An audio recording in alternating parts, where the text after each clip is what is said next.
Okay. Record. Okay, it is recording. Awesome. So, TJ was on just a few weeks ago and talked about pretty much his background, how he got into multifamily investing. And most of you probably heard that story, but I think a few of you missed the original call. And I asked him to come back specifically because he was working on his deal analyzer and his spreadsheet and actually going over how he's analyzing these properties and what he's looking for. So he said, hey, if anybody's interested in learning about my deal analyzer, you know, we'll come back. And so I'm happy to say he kept to his word. I got an email copy of it just about a week or so ago, and he said, all right, let me come on and go over it with everybody. So I'm super excited that he's back on.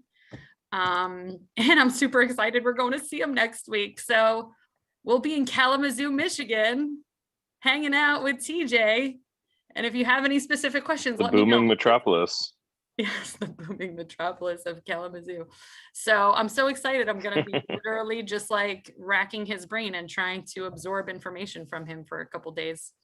I'm going to share this story again real quick, TJ, because we are in Phoenix and we are coming to Kalamazoo, and my son goes to school in New York City, and he has a friend. We're all family friends, and his friend goes to school in Kalamazoo, and he says to me last week, I think I'm going to go visit Josie in Michigan in April. And I said, in Kalamazoo? And he's like, yeah. And I go, when? And he said, oh, the weekend of the 14th through the 17th. Had no idea we were going.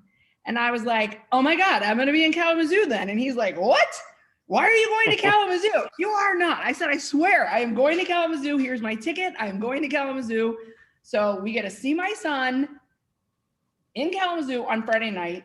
And he fell and broke his hand and had surgery last week. So I'm even more blessed to get to see him because I didn't have to get to see him since his surgery. So yeah. That's so wild. What a small world. It's totally crazy. It was totally crazy. So he had no idea I was going, and I had no idea he'd go visit his friend there. So he's going to fly into Chicago though, and she's going to come pick him up and bring him around. Talk about stars aligning. I know, so she goes to school at Western? I think so, but she's not in school this semester. She's from Edina, Minnesota. Minnesota. And yeah, so she, so anyway, crazy story. So just a side note, just had to share. So ladies, we're seeing my son on Friday night. But he's also at NYU in commercial real estate development is what he's going to graduate in. So it's kind of it could be a business meeting. So perfect. Yeah. Fantastic. Very cool. See, and I didn't even know that there was a Kalamazoo until a couple weeks ago. Now Here we are. People. All right, so I got a couple more joining right now, which is good. Hey, Marie, do you guys know who Marvin Huffaker is? I know the name. Yeah, he was out here for a while. Yeah, he's the FB guy that's before us, like in the Leah Trisha era, and I had met him, and him and his kids, they bought a restaurant and hotel. Yeah, a hotel and a restaurant in the middle of Michigan. So you're not going to be far. So if you want a little day trip, go to Clinton. And I was just trying to look up where Clinton, Michigan was, but I don't know, TJ. Is it the Clinton? Is it the Clinton Inn? What's that? Is it Clinton Inn? The hotel. There's only one. Who is it again? No, but I think you're right, because I remember them showing it on the Fortune Builders Facebook group, I think, when they bought that property. Marvin Huffaker, yeah. I know where Clinton is.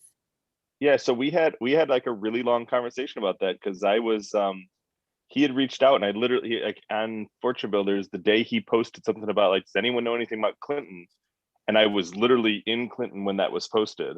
And so I'm like, I'm here. And so we got on a call and we talked for about an hour and a half, just looking at everything. And I was like, yeah, that was weird. That this whole thing is very weird right now.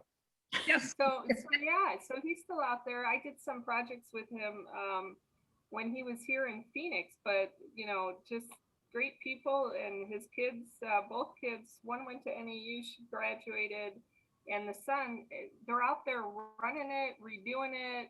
And I don't know what happened with COVID. I know that he had posted, like, you know, obviously Michigan was to the extreme. And so I don't know kind of where they're at with it, but if you guys are close, totally. We go back to the Midwest for the summers, and I'm usually in Chicago and Indiana. And so I was thinking, well, maybe I'll do a road trip. I got some friends in Michigan. I was thinking, oh, maybe I'll drive up there. So Yeah. go take a look. Yeah, I remember him posting about COVID, but he was getting hit pretty hard. So I don't know what it, yeah. Because he had to close down the hotel and only do takeout for his food. And that was definitely hitting him hard. Yeah. I'm sure they'd appreciate a friend with faith. Yeah. See, it's a small fortune builder world. It is. All right. So with that, I also just want to say, if you're not speaking, just please mute, just so we don't have a bunch of background noise tonight. I know with TJ going over some of this material that I'm sure there's going to be lots of questions and numbers being thrown around, and people want to be able to hear him. So please just keep yourself muted if you're not speaking. And with that, TJ, I guess for the people that missed it, do you want to just give like the 2-minute version of your background story? And then whenever you're ready, you can share your screen and start going over the deal that you had prepared for tonight. Sure. Yeah. So my name is TJ Cremeans. I'm in Kalamazoo, Michigan. 34 years old, married with 2 little boys. Been in real estate for about 7 years, and I started off in commercial title insurance, where I was doing title work for national lenders, developers, attorneys, and fell in love with the whole real estate game. So over the course of the 2.5 years I was in title insurance, I was involved with $1.65 billion worth of commercial real estate transactions. 70%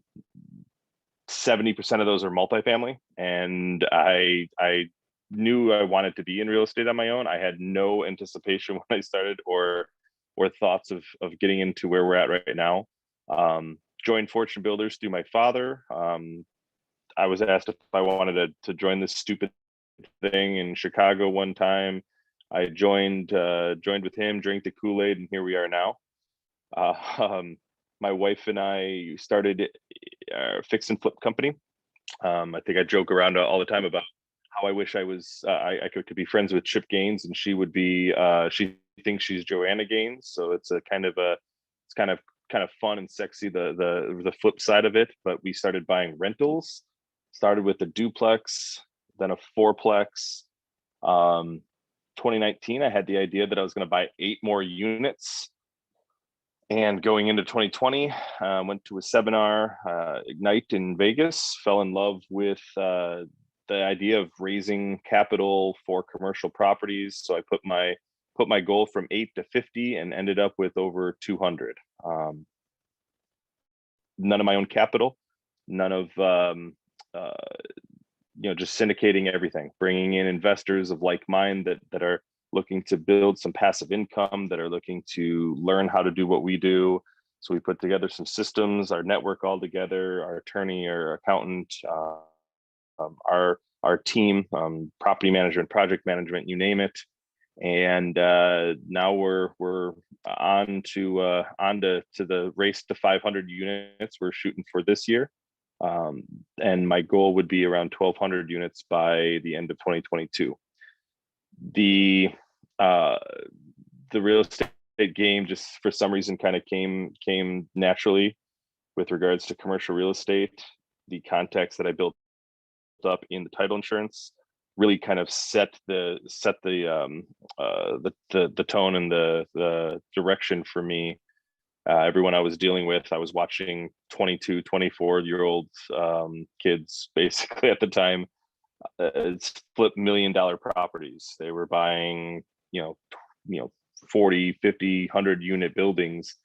And I had no idea how that was even possible. So I knew I wanted to get into it, eventually did. And now here we are. So we're growing. It's my wife and I doing it all for our 2 little boys. looking to build a legacy there. We built a little team that we trust in certain areas with regards to our property management, project management, and we primarily focus in the Midwest. We are branching out, looking at deals right now in Texas, Florida, Tennessee, Georgia, Ohio, Michigan, Indiana, Illinois. That's pretty much it right now. So that is that.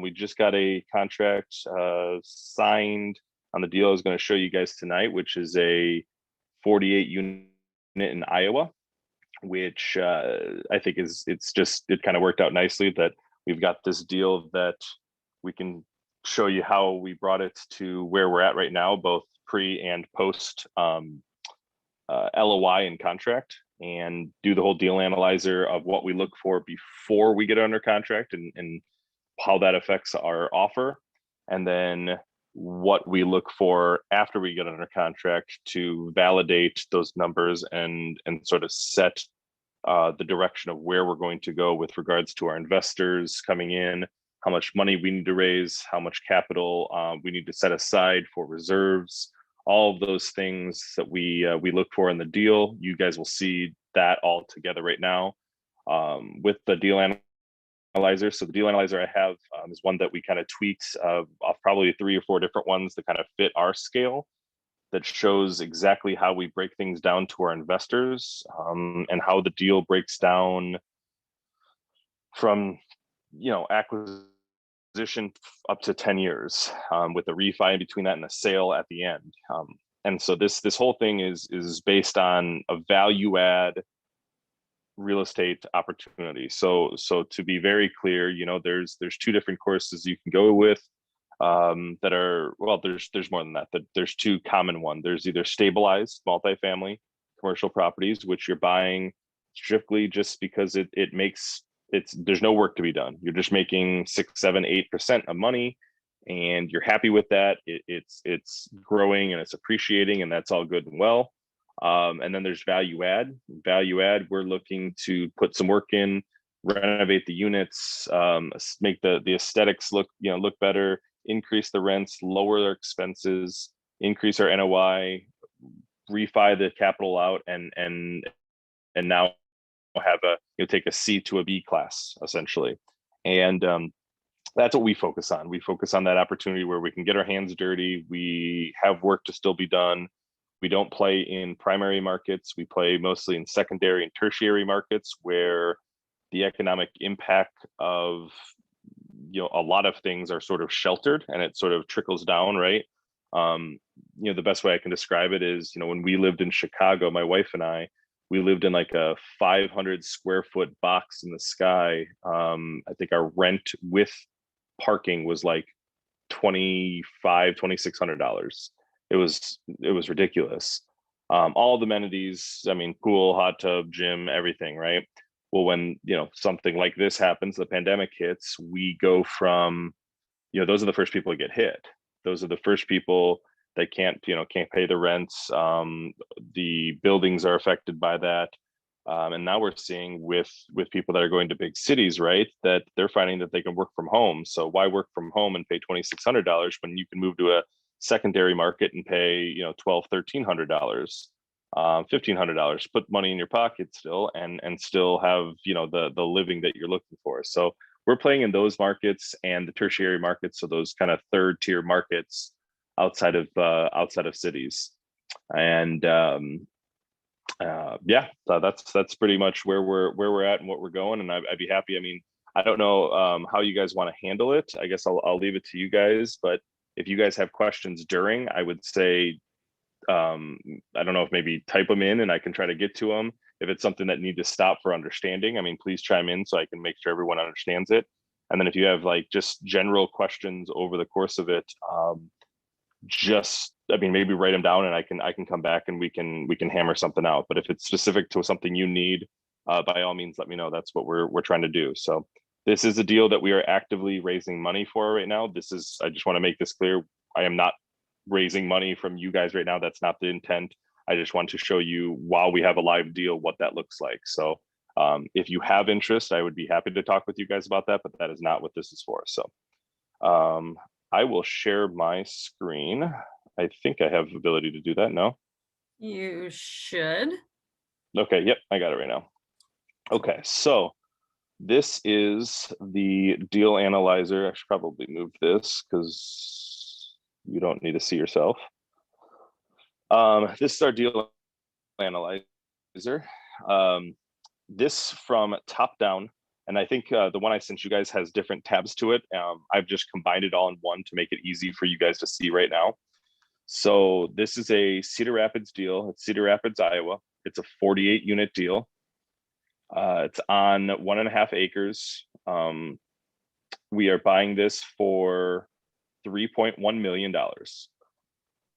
I'll get to why we and how we get to that analysis there. What I look for is this number right here. This, can you guys see this? All right, should I zoom in a little bit more? I'll zoom in here. So what I look for is for this number, the per unit price, which is obvious to factor in, is purchase price divided into the unit. I want that to be right at under 70,000. So we're close, right? It's not, there's some wiggle room there, but you can see why as we get further along into this.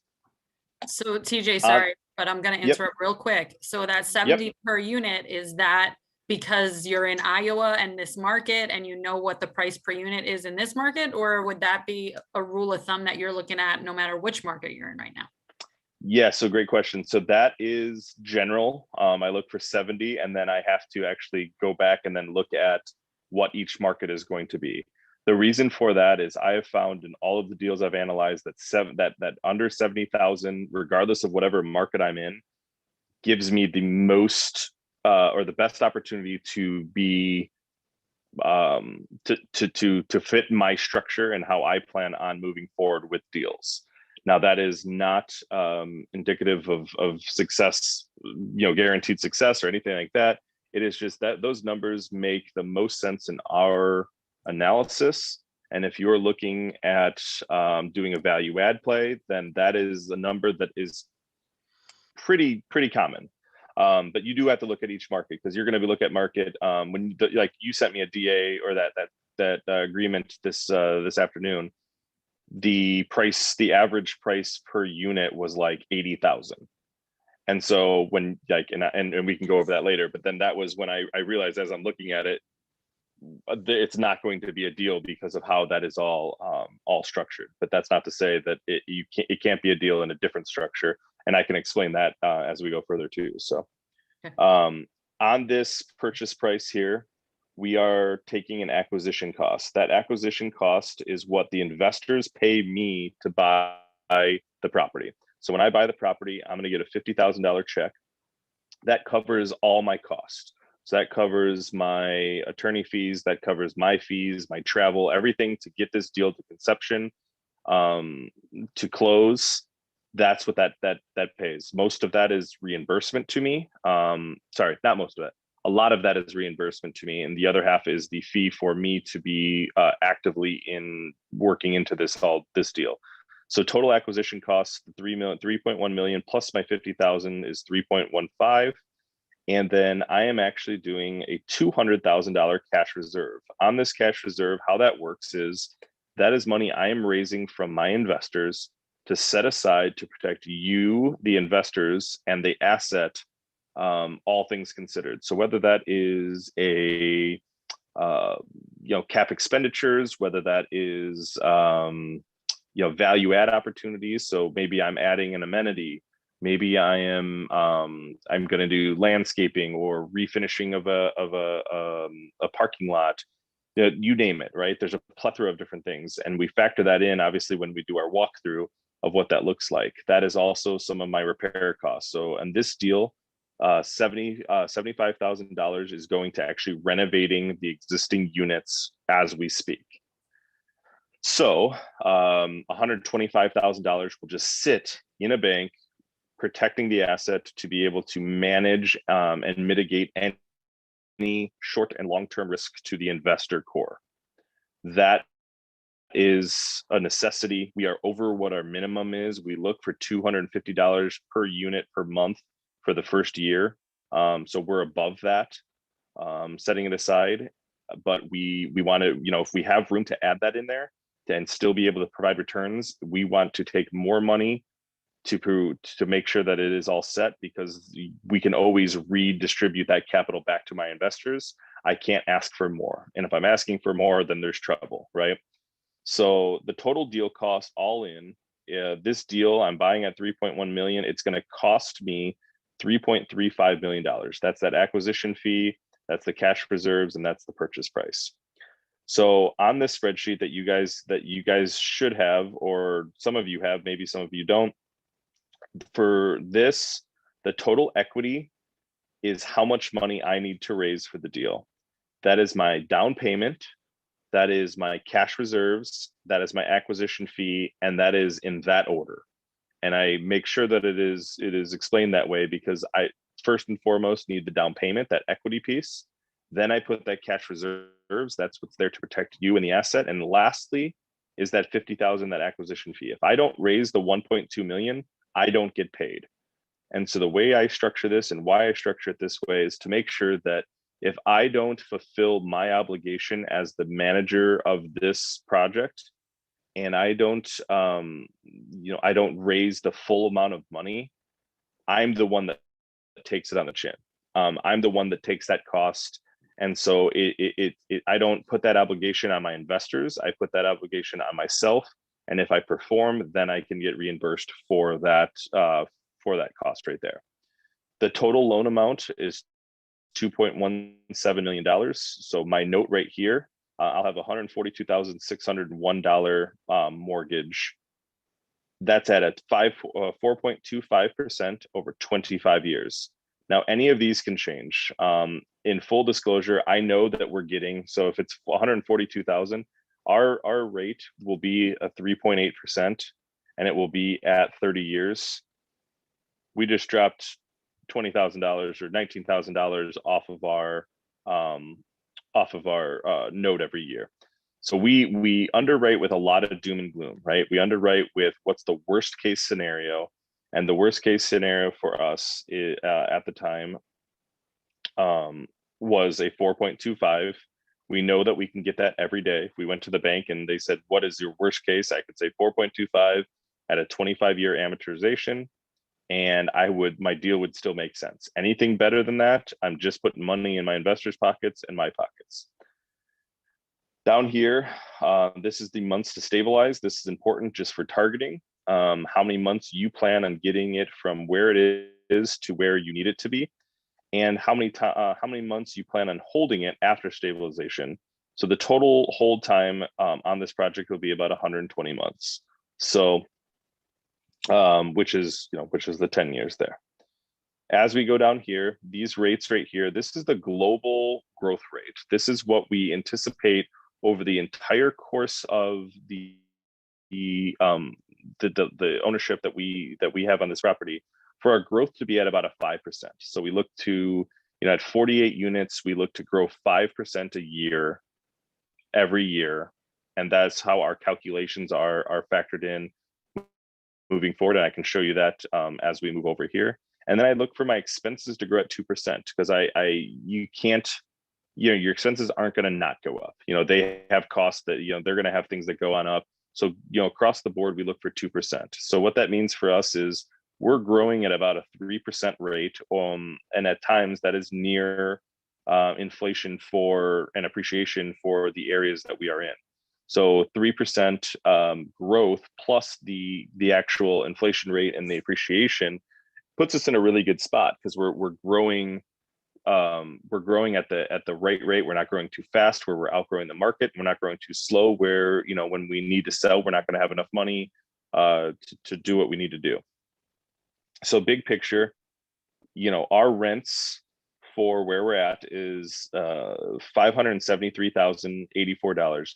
That's at full capacity at market value. And so what we do is we look at this market value. We determine based off of the actuals. So what the actual numbers are for the tenant or for the seller. They're going to send us things like a profit and loss statement, a trailing 12 months rent roll. So we're going to see what the last 12 months look like up to the month that we have it in. They'll probably put some offering package together. All of the things that you see on a day-to-day. So things like when you're on LoopNet and you get that budget sheet, you get the P&L, you get the tax reports, you get the expense reports, you get the offering memorandum. We're looking at all that to determine if this is a deal, right? But then what we're doing is we're taking this and looking at what we're going to bring this to make sure that this is a deal with our numbers moving forward. This deal is a little unique, and I'll explain why. But this deal is going to bring $573,000 a year at an 8% vacancy. We're factoring in, so we're losing around $46,000 to vacant apartments.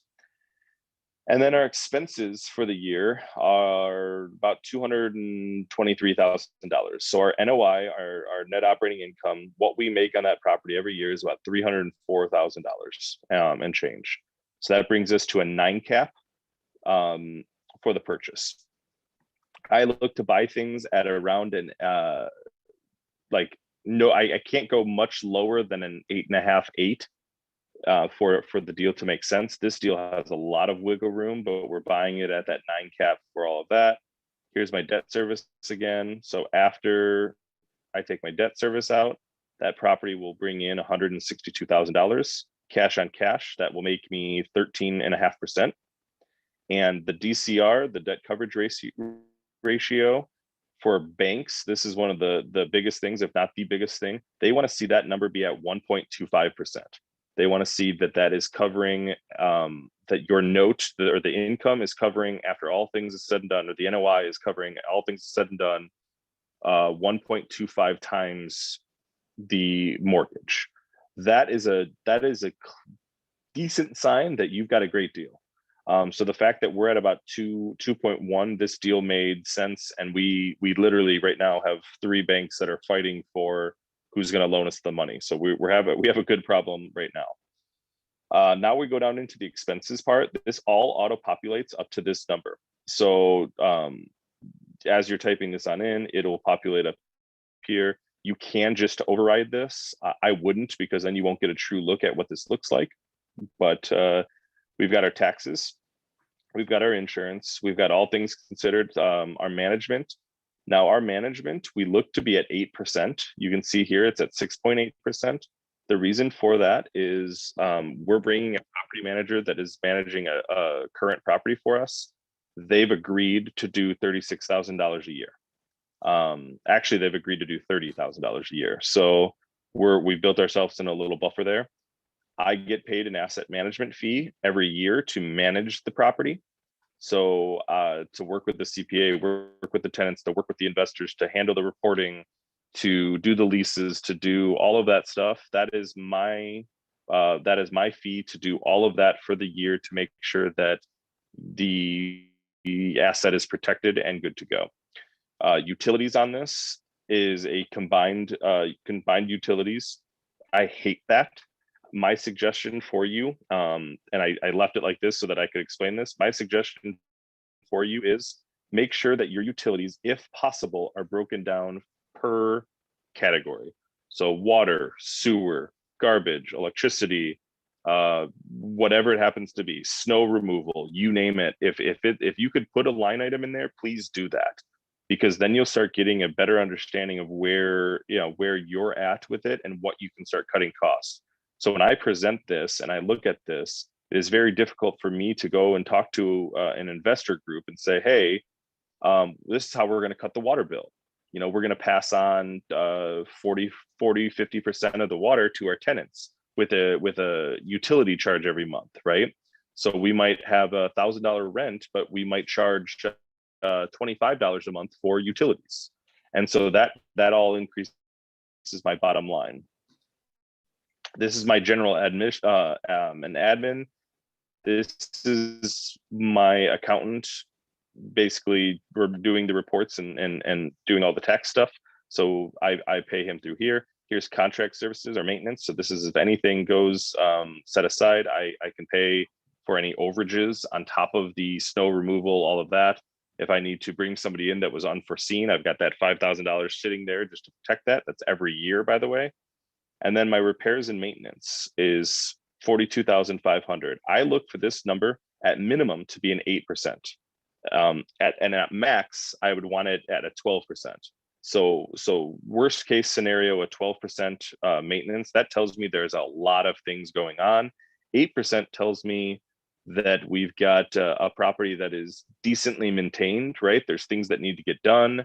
But if we stay at status quo, 8% is a solid number that we know we can perform to, and we'll be able to provide those returns to our investors. And then I'm taking $10,000 a year extra on top of this 200,000 I'm taking in the beginning to put aside for any unforeseen. Maybe a roof needs to be done. You name it, boiler, AC units, whatever it happens to be that are not built into this general maintenance and repairs. That's just there to cover that before we ever touch that $200,000. That the goal is to never touch this. If I have to touch this, I will. That is to protect you and the asset. But if I don't have to, then I won't. As we look down here, I look to resell this at an 8 cap, which is 8% of the year one cash on cash return. Selling costs, all these things are built in so that we can see at the very end, after all said and done, if we perform, what this property is going to look like. So after debt, after the sale and after 10 years, we should make somewhere around $4.1 million on this deal. After all is said and done, our net profit for the sale proceeds will be 2.9. So now I will scroll up here, and this is where the money's made, and this is how we break this down. I probably have to switch this real quick here. Hey, TJ, So I have a quick question on that last one where you talked about the utilities cost. Do you normally have the utilities broken out per unit, or is this something else? No, I don't have it per unit. It would be very intense to do it per unit. We do it per the year per their property. And do tenants pay it though, or any part of it? It depends. Yeah, okay. So it depends. So some of our properties, our tenants do pay.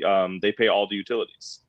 We pay common electric and common water, but they pay for all their own water, all their own gas, all of their own electricity. In a couple of our properties, the tenants only pay electricity. We pay water, sewer, garbage, and they have the electricity. But so what we do with that is, in the new leases, we factor in what it looks like. So say we spend $15,000 a year, I'll divide that into how many units I have. I'll divide that by 12 for the monthly cost. And I'll look to pass that cost on to them so that I pay it, but they pay me. So it's in my name, so I know it gets paid, but I get reimbursed by the tenants every month. And the best way for us to do that is, again, so if say they're paying $1,000 rent, when their new lease comes up, say, hey, we're not going to increase your rent. Your rent is going to stay the same. It's $1,000, but what we're adding is a $25 utility fee or a $50 utility fee, whatever happens to be. We can factor that in, and we can, when we increase the value of the property, we have more leverage to do that because the property is bringing, it's got new appliances, it's got new flooring, it's freshly painted, whatever it happens to be. We can push that $50 to be able to take that off our bottom line. Okay. So, thanks. Yep. So as we're up here, we've got our rent increases. This is per year.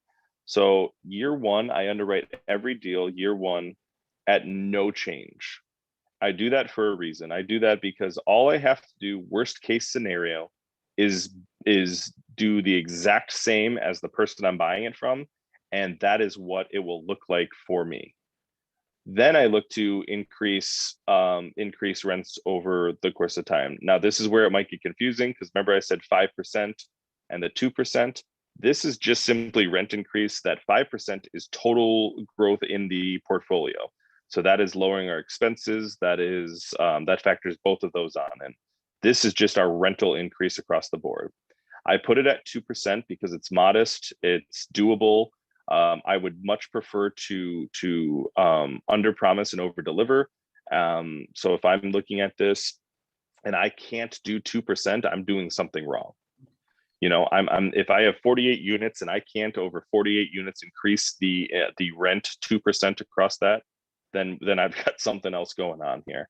So you'll see 2% across the board here up to year 10.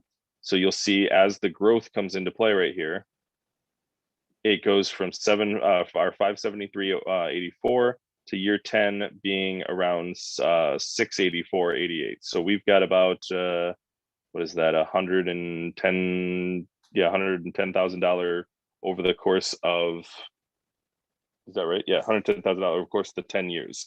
So we can really make some headway there. We don't have the other income. That's just if laundry and other things come on in. We still have this vacancy, 8%, which is a global field. It's 8% of that GPRI, or that gross revenue. So it grows as we grow. If we don't have vacancies, that number just goes right back into our pockets. So our job is obviously to perform on that and make sure that number stays as little as possible. Again, so we'll have this NOI, which is all from the previous side of things. We'll see our debt service, we'll see our cash flow, we'll see our debt coverage ratio and our cash on cash return. And then this is where the investors get paid. And this is how we can factor things in to figure out what we're going to do, why we're going to do it, and how we're best going to pay our investors. I pay my investors, which is a Class A partnership, is 75% of my cash flow. So if all things go exactly as planned and we make $163,369 after debt service, I will pay my investors $122,000 total, which comes out to be about a 10.38% return year one. They will make 10% on their money for me doing the work. They'll make 75% of my cash flow. I'll make 25%. So I'll make that 40 grand. Now, if you scroll over, hold on, I need a drink of water.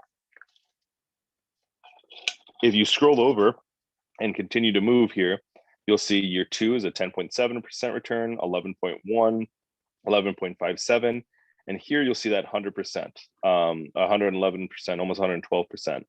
That is worst case scenario. This is when I give you all your money back plus your returns. So I'm raising 1.2.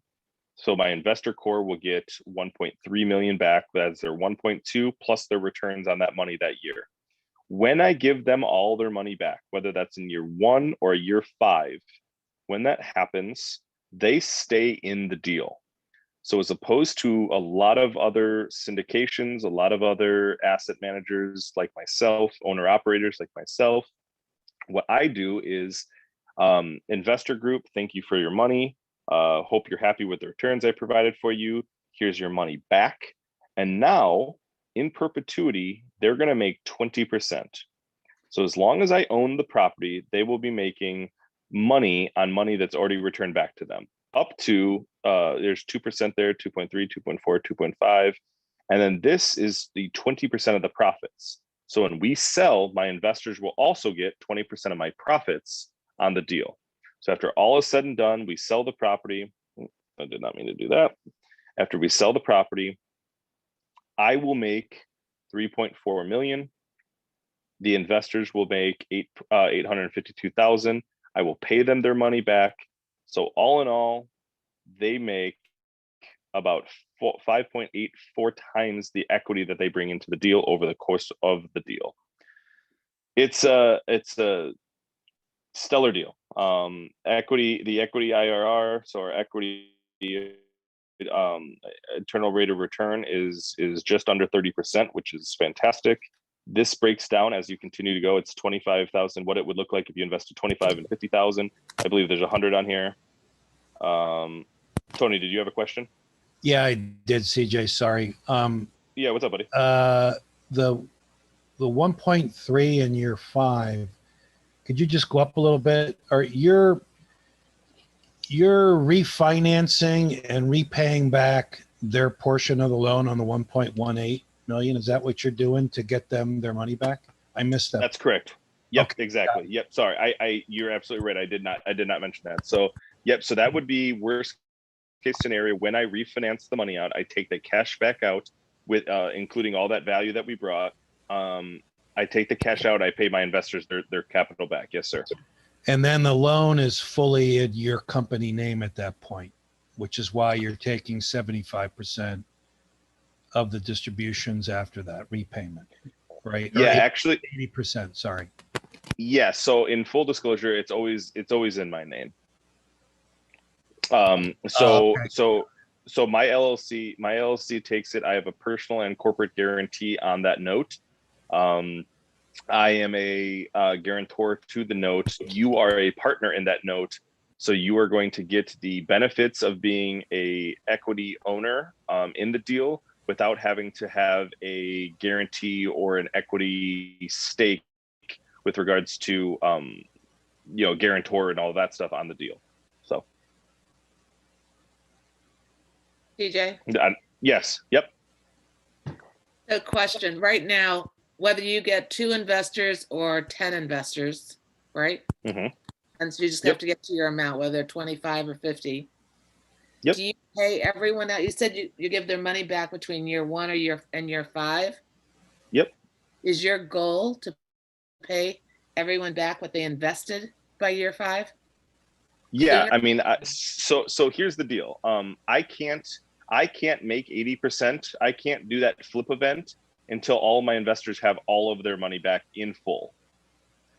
And so my goal is, of course, to perform on the property as the fiduciary to your capital. I need to perform, look out for your capital, make as much money as I possibly can for you guys. And then with that, give you all your money back in full as soon as I can to be able to allow you to take that money out and do as you please with the deal. When you buy into the deal, there's no getting out of the deal. So like you can't withdraw the money, right. You can't call it due, anything like that. So that's where I need to be the best fiduciary I can for you, give you all your capital back as soon as I can. Yep. But so your plan, there's a 10-year hold. Your plan is to return the money within year 5 or by year 5, if not sooner, you said, right? That's correct. Yeah. And most of the time for reasons for financing, most mortgages in the commercial realm are 5-year balloons. So at that 5-year mark anyway, we have to refinance. So again, if I'm not, so I have 3 choices. I either pay in full the property, the note, which I would never do. I either refinance the property or I sell the property. If I sell the property, I would be doing myself a misjustice because I'm sitting here losing the cash flow opportunity. I've given you 75% of the cash flow over the course of this deal. If I sell it, you're going to get 75% of the profits. If I had to do it, I would, obviously, right? If that was the best case scenario and that's what needed to happen, then that's what I need to do. So that's the risk reward that I take in the deal. But then your risk being mitigated by the fact that I can't make money until you get money, right? So if I make any sort of money, you have to get 75%. I only get that 25%, and you'll make that 75% whether I own it and I give it, I have a year in or 20 years in. Okay. But as soon as you get that money back, I get 80% then. That makes sense. Should you have to sell for whatever reason, the deal's over, everyone's been paid. If you hold on to it for the 10 years, you continue to pay your Class A partners. Yep, they get paid for as long as I own the property. If I own it for 30 years and your kids your kids get willed this money, they will be able to get payments on all of that. Yep. So I mean, my goal is always, I mean, it wouldn't make much sense to hold it probably past 10 unless it's just great. It's cash flowing, there's no problems, it's working really well. I might put it on the market at an astronomical price. If someone wants to pay it, great. But if it's making a ton of money and everyone's happy and everyone's good to go, I mean, there's no harm, no foul for it. But my rule of thumb is ultimately, if it takes me 3 years to give you your money back, then I'm going to probably hold it for 3 years. I'm going to take the lion's share for 3 years, like you guys took the lion's share for 3 years. But if I hold it for 5, I'll keep it for 5, or 1 or 2. that's just kind of the rule of thumb for me and my team, is that if we're going to look at this deal, I want to be able to make you guys as much money as I possibly can in the deal, all while not, not giving away the farm when there's an opportunity for things to switch. I need to be able to perform and do that as well. I love your spreadsheet. So Awesome. TJ, if I'm understanding you correctly, what most investors or fiduciaries, I guess in your case, right, what they do is once they pay back those investors, they own it 100% themselves, right? They don't usually continue to pay like you're offering here. Yeah, a lot of that's true. Some do, not many. Some do like the profit share, not many. But yeah, when we first started this, I mean, here's the idea, right? We're in the middle of a freaking pandemic, trying to raise $1 million from people that don't even know me. Like, good luck with that. We did it. We made it all happen. But when I put this all together, I told my attorney, I need to make this deal sweet. I need to make them see and believe in me and the project, but they need to be incentivized short and long term. And so this is what I put together. I just asked him, I said, is this possible? He's like, yes, but you're giving away a ton of money. But you know what I'm also doing? I'm having zero problem raising capital right now. Yeah. When I've got people that coming to me raising capital because we have opportunities to raise a ton. I'm sitting on like a surplus for certain deals because we've created this pipeline of investors that are interested in our projects. And as you find more projects, you're a baby, then you can keep the bigger profits later on. Right.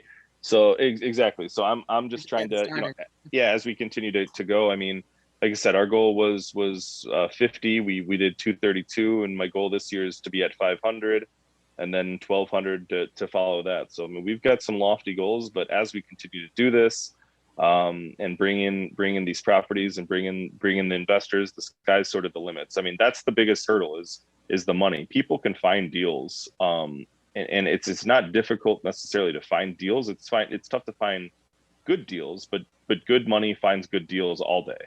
Word of mouth from my investors is the best thing that can happen. They're happy with the returns. They go to their brother, to their sister, their uncle, their aunt, you name it, their best friend, their neighbor, whatever it happens to be. They can introduce me to them, and potentially that person could be an investor for me. For instance, on this deal right now, I've got $100,000 from a gentleman. My cousin was just he was at a party a few weeks ago. He's like, actually, I got a cousin of mine who's buying a property in Cedar Rapids. He just jokingly said, "Oh, does it need an investor?" He's like, "I don't know, I'll ask." And next thing you know, he asked. I said yes, and now I was talking with the guy, and he's like, "Hey, I got $100,000 I can give you." Never would have had access to that guy, and now because of his $100,000, his sister's going to come in for $100,000. They both came into the same amount of money because their father just passed away. So we turned, my cousin's relationship into, trying to make, make these two people, these two investors now some decent money on a pretty unfortunate scenario. So that's great. TJ. So as you, yep. Oh, where was I? Oh, back up where you have the equity multiple at 5.84%. Of course, and I just saw that it was different for each 10-year return. How does that formula work? Like if we put in 100,000, it's not that you multiply it by that number, right? Well, so if you look at this here, so this number is going to be different. This is over the entire deal, all things in. So this is the course of the deal. This is based on your investment total. So if you did $100,000, equity multiplier being 2.38%, that is factoring in all of your interest you made in those 5 years, your money back and interest you made over the 5 years afterwards, plus your money right there. So all together, that $100,000 makes what, $238,000 on the deal. So right here, total cash distributions of $237,686.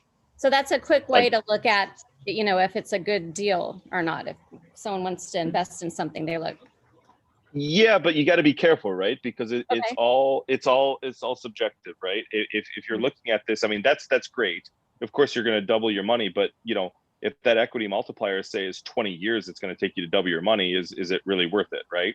Mhm. And so it's all going to be based on the execution. I mean, we're looking at a 10-year plan with regards to worst case scenario. All of this stuff is worst case scenario. So at worst case scenario, 10 years to make 2.4% your money or times your money. I mean, I think you'd be happy with that. I mean, especially that you're making double digits and then you make money in perpetuity, right? And we made a point of saying, this is returns with zero investment basis. You have no money in the deal any longer. Mhm. So as you have no money in the deal, I mean, it's not a bunch. You're not going to set the world afire, but if you can take $2,200 and you're telling me you can't find something to do with it, I'll keep it. That's fine. You can just send it back to me if you don't want it. But I don't have a problem with that. Okay, fair enough. So that's where that's where we thought that sweetening the pot for our investors, knowing that they're going to be long term in. And here's the thing too, and there's a selfish side to it as well, right? Is that if I'm going to perform, I'm going to give them all their money back at year 5, and I did everything I said I was going to do and then some. I just made them 10, 20, 21,000, 31,000. I made them, $40,000, $50,000, right? Plus their $100,000 back. I now went from $100,000 investment to, let's just say I have $150,000 now of an investment, right? Mm-hmm. So if I did things right, I hope that I can at minimum take that 100 grand and roll it into the next deal that I have going on.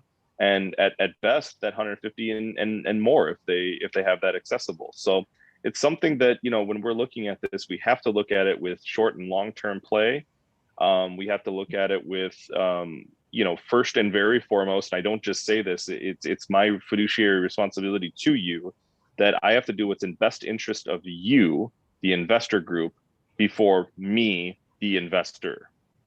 I do that, and I have to do that because if we're looking at this property and I just say, hey, year 1, I'm gonna refinance them out. I know something that I'm not telling you, which is, all of a sudden, and this is not the case, but I'm just painting a picture.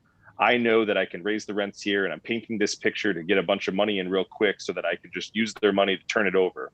If I did that and you're anticipating 5 years or 3 years of returns, like, you might be happy that you got 10%, but you were anticipating, in 5-year return, you were anticipating, 31.1% return cash on cash. So did I do what's in best interest of you, the investor group? No, I did what was selfishly in the best interest of me, and I can't do that. And so moving forward, looking at it, like, does it make sense to get to this point where I get the most? Like, yeah, at some point it does. And when that point comes up, I'll do it. But when that point comes up in year 1 and you were looking at year 3, there are things that I can do differently than to flip this around. For instance, I can start paying capital down. So if you're anticipating an 11% return, if I'm making 15% returns, I'm going to start paying 4% to capital every quarter.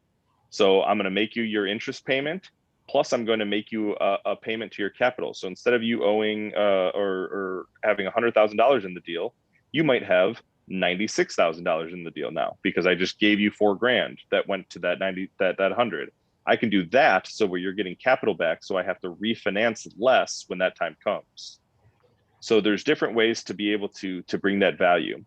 And then one thing that I kind of wanted to focus on with regards to seeing if while you're analyzing the deal here is these numbers you can switch at any time.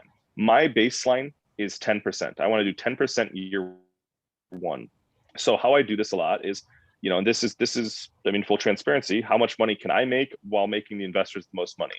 So if I did 70% returns and I made 30% returns, I took 10 grand and basically gave myself that. You're making 9.69, changes the deal a little bit, right? The equity multiplier goes from 2.38 to 2.34. So it's still not, it doesn't change it much. but you're under that 10%. And I don't like that. I want it to be at 10% year one. Just for ease, I can actually say we're providing double-digit returns. But what I could do is maybe I don't need $200,000. Maybe I only need $150,000, right? Now I'm back up at 10%. So this is where you can factor it in. So if I only needed $150,000, maybe, like, what happens if I did 35, 65, 9.4%? Okay, so now this is where I'm starting to see where I can play with this purchase price or my acquisition fee. This is where I have to find out what makes the most sense for me in my deal. And so with that kind of brings me to the section right here, which is my analysis on the deal. So this is what my max offer is going to be. So in a scenario like this, I am making, this property brings in $573,084. Okay. So if I'm going here, 573,084, the vacancy being at 8%. My expense ratio, I do not want it to be higher than 55, but I don't really want it to be lower than 40. So that 50 is a good rule of thumb, but here I can go right here and find out exactly what my rule of thumb is, or what my expenses are. 42.25%. So if I go to 42, let's just call it 42, and I know that this property is going to trade, or I'm buying it at that 9 cap that they're offering, the most I can buy that property for is $3.397 million, based on all things considered.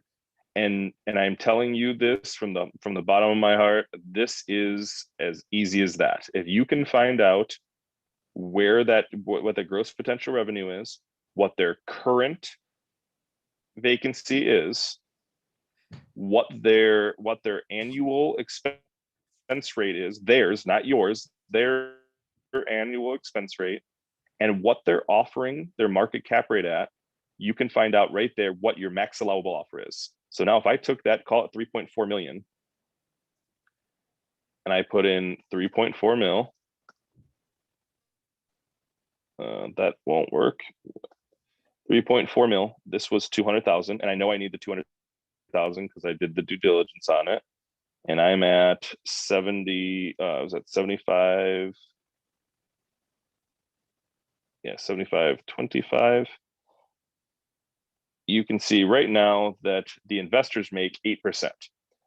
That's not bad returns, but it could be better, right? Like I said, I want to shoot for 10%. So is that a bad deal? No, but for me and for what I'm looking for, being that I want 10%, I need to start playing with this numbers. So that's where we came down and we said, okay, what about 3.25 million?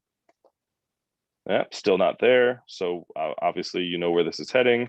We went to 3.1 million and boom, there we are. She wanted $3.7 million. We came in with this exact calculator right here. And we said, the most I can offer you is 3.4. And I was clear with her. I said, most we can offer is 3.4. I'm going to offer you 3 million. And she's like, whoa, whoa, whoa, whoa. She's like, 3.4. How did you come to that? I told her. And then she said, okay, well, can you do 3.25? I said, the most I can do is at this point is 3.1. That is my final offer. Take it or leave it. And she took 3.1.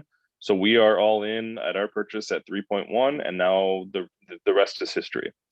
So with that, as we move further into, TJ, sorry, just yeah, real quick, can you go back to your quickie calculation? Yeah. Mm-hmm. My quickie calculation.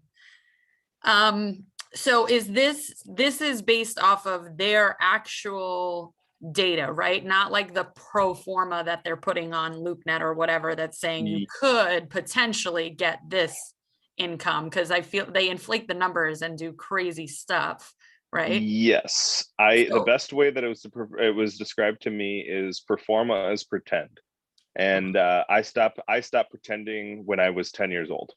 Like I don't have an imaginary friend anymore. If you were able to do what you say this property could do, I'll buy it at that.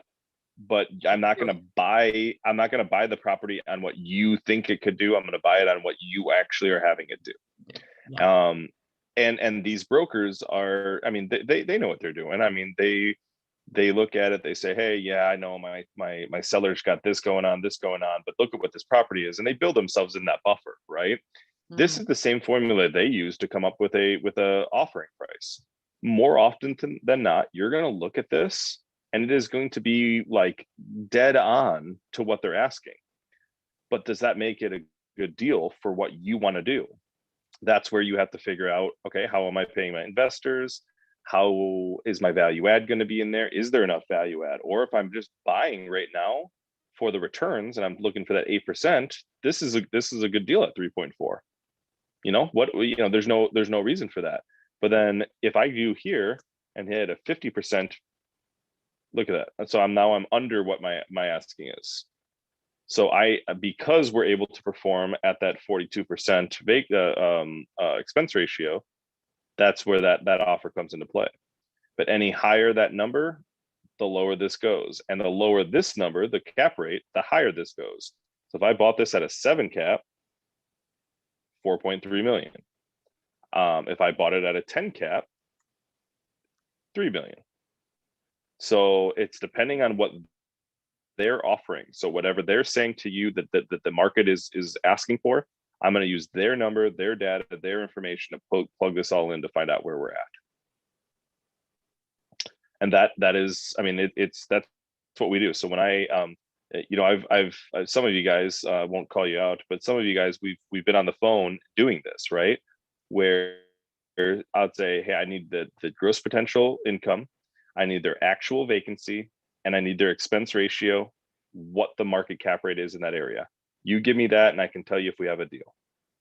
And, you know, we've been up to like $2 million off, right?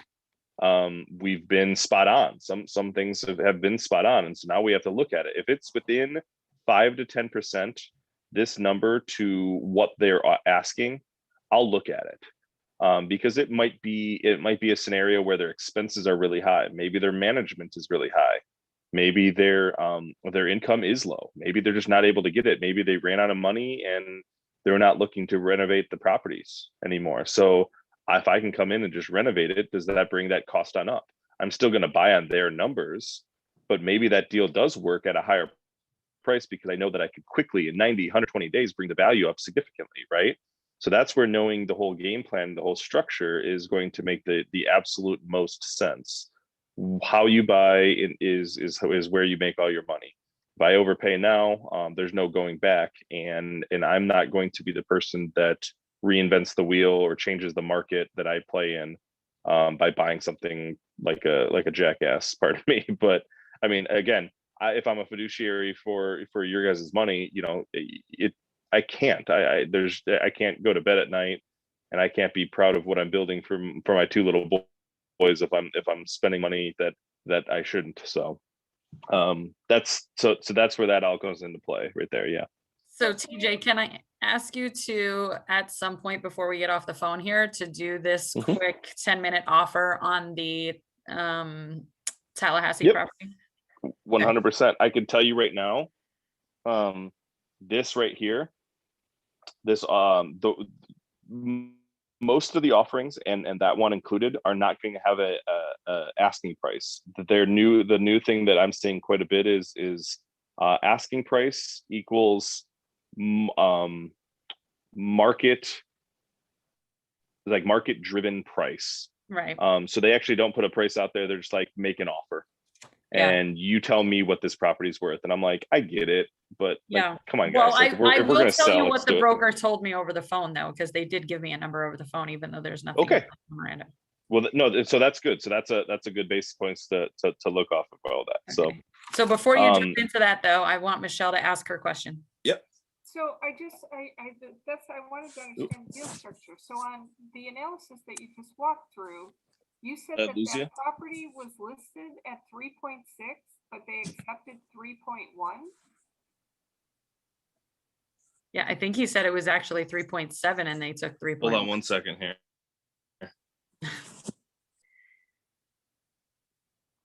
TJ's having technical difficulties with his headset right now.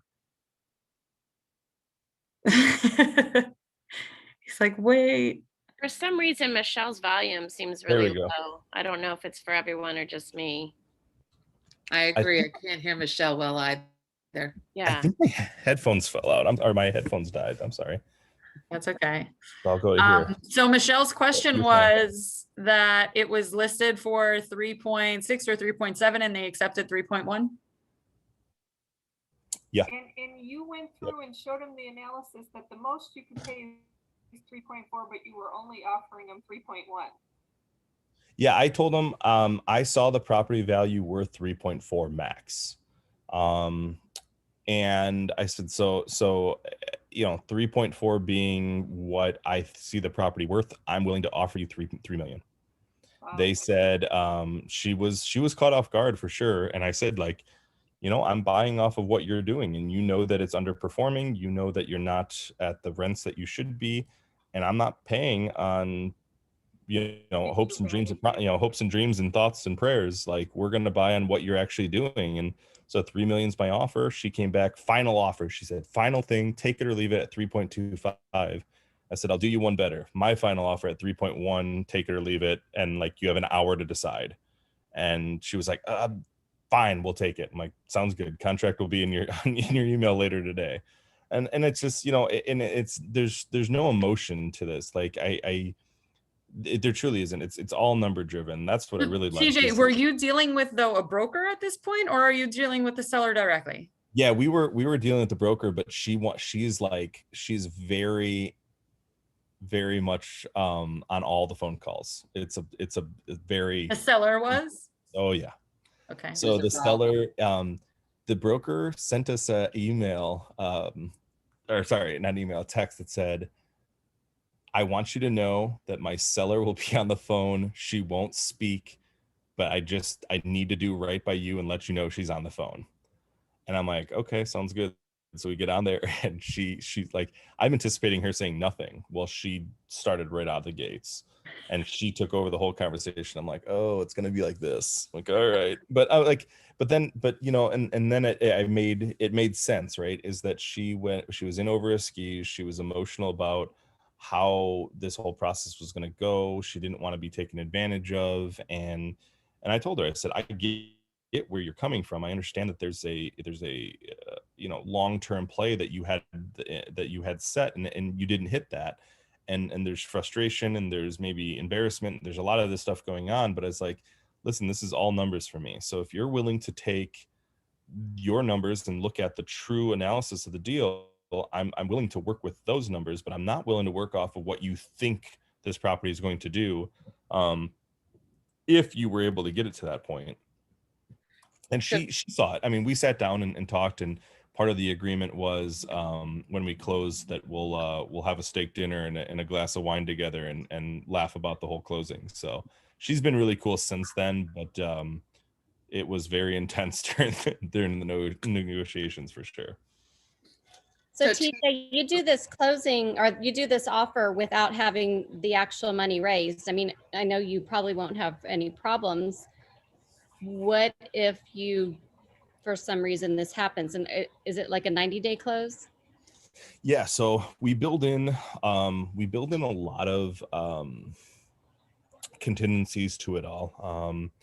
We ask for, and I can show you how it all looks, but we have 30 days of due diligence. So from the day that I get the very last piece of information that's required in the contract, the clock starts. So from that day, I have 30 days to analyze the property and all the paperwork. So all of her taxes, all of her P&Ls, all of her contracts, all of her vendor costs, all of her expenses, all of that stuff comes to me, and then I can analyze this deal on a in-depth level. Her rent rolls, her maintenance requests, all of those things. So I get to see that all. So going into the property, I know who the problem childs are in that property, right? If unit 34 is constantly every month 5, 6, 7 maintenance requests, unit 34 is getting a rent increase the day I own that property, or they're getting out of the property because we're not gonna deal with that. Then there's a 60-day finance contingency.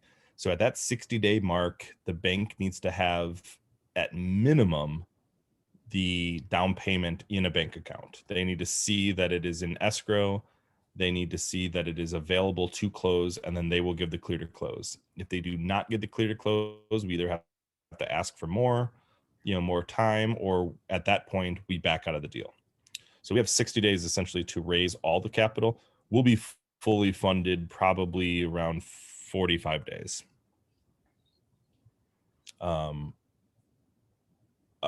Almost certain. We probably funded at 30 days with everyone that's been interested, but we will be confidently, conservatively, we'll be at 45 days.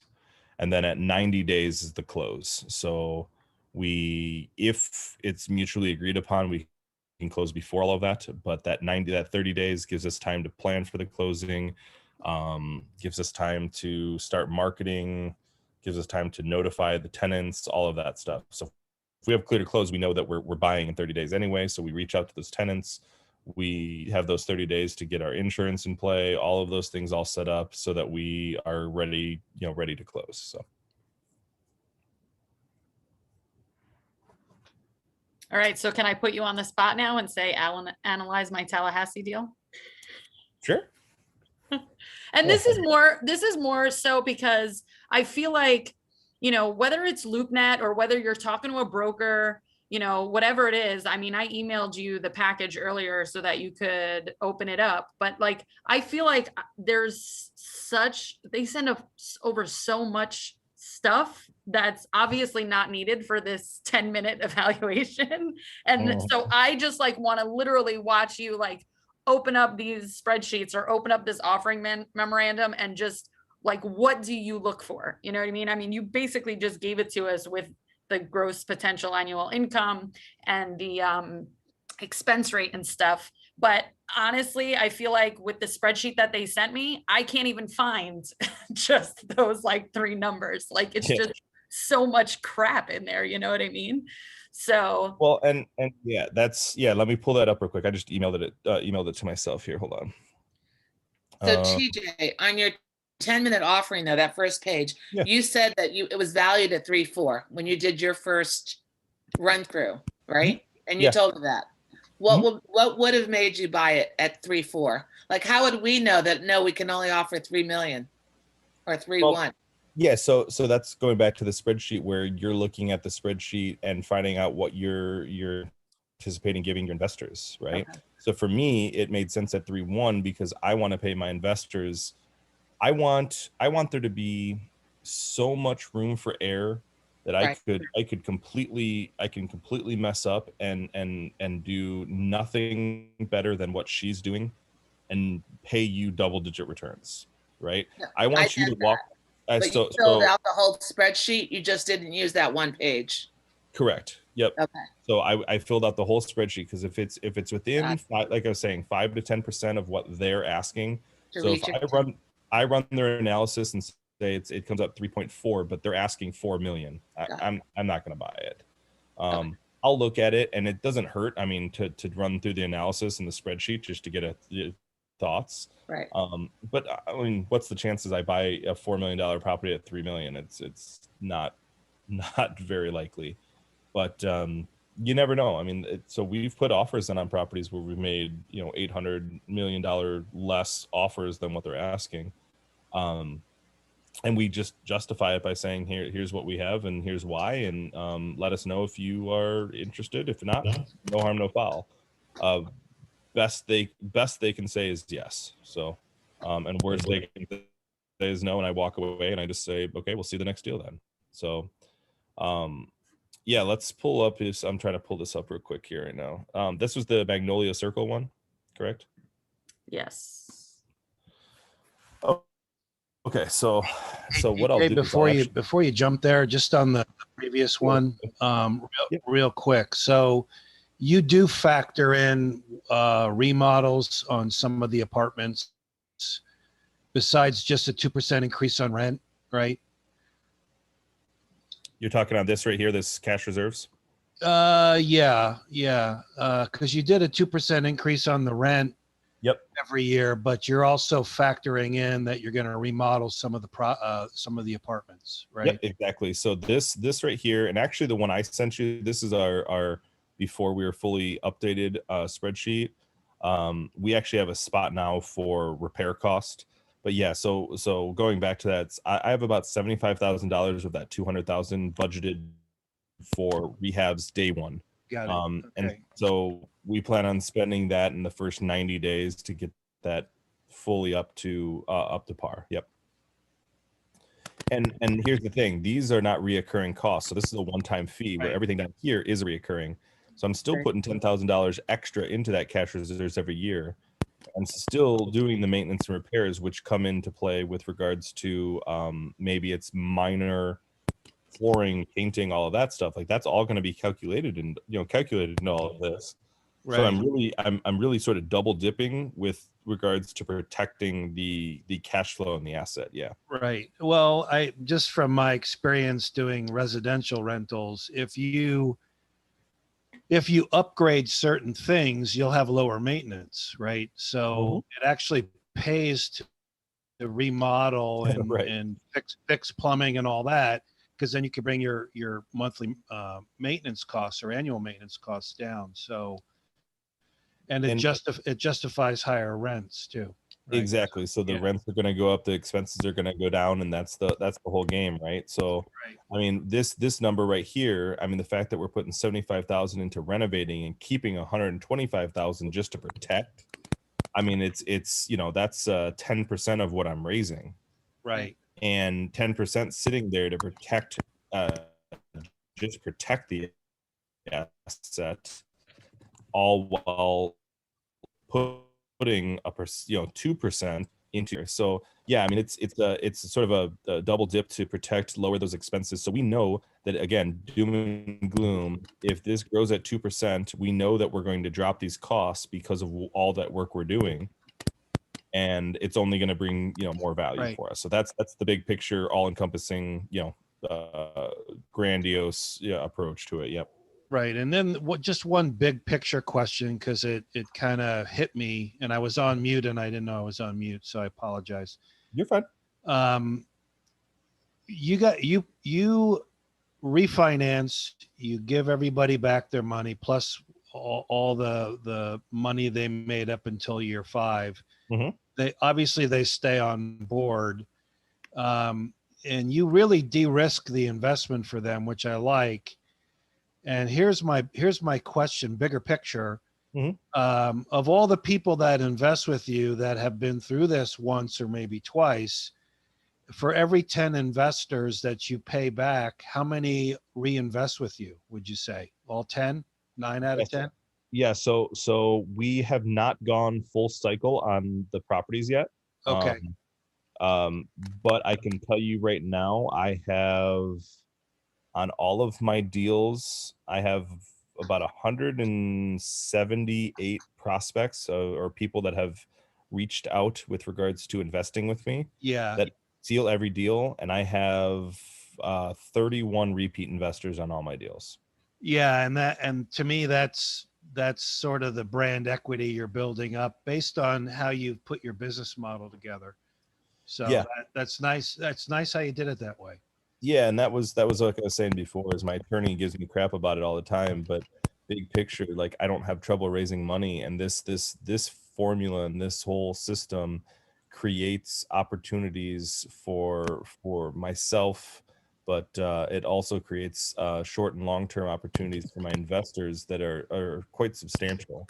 That unexpected check that these, if you get $100,000 on a deal, that's $72,000 check that you get 10 years from now, that you from an investment you made, will and should come as as quite a surprise, a good one there. And and that could move the needle for someone, right? Right. And so, when we look at this, I mean, not to get too, emotional with it, but my why is big enough to sink any ship. I mean, if my 2 little boys are the most important thing on out there, and I won't do anything to jeopardize them, or the legacy I'm looking to leave for them. And so this was something that we thought big picture is every one of our properties has legacy in it. So I have like Byron legacy, I have Cedar Rapids legacy, I got all this stuff because for me, I'm looking to build that legacy for my boys. I'm also hoping that this money that I am making leaves a legacy for my investors and their families. So this is a true, like, we look to partner. I've told this before. I've turned investors into friends, those friends into family, and those family into partners. And I do. I've got 2, 3, 4 investors that started off that are now partners in deals with me, that have brought deals to the table, that I've helped fund, that I've done all this stuff, and we are making money together actively and passively within deals now.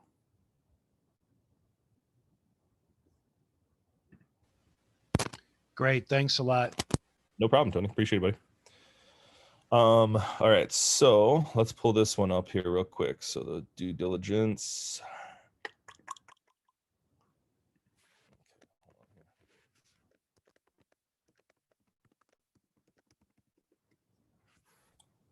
Yeah, you might have to create, I was gonna Yeah, say, you you guys might have to can- create an account, but you already did. All right, so here's so a few things. Rent rolls, obviously important to see because you're going to see what the units are at, what they are marketed at, how far they're behind. So this is an important piece to everything, but your P&L is where you're going to get all that stuff off of. Okay, so we are going to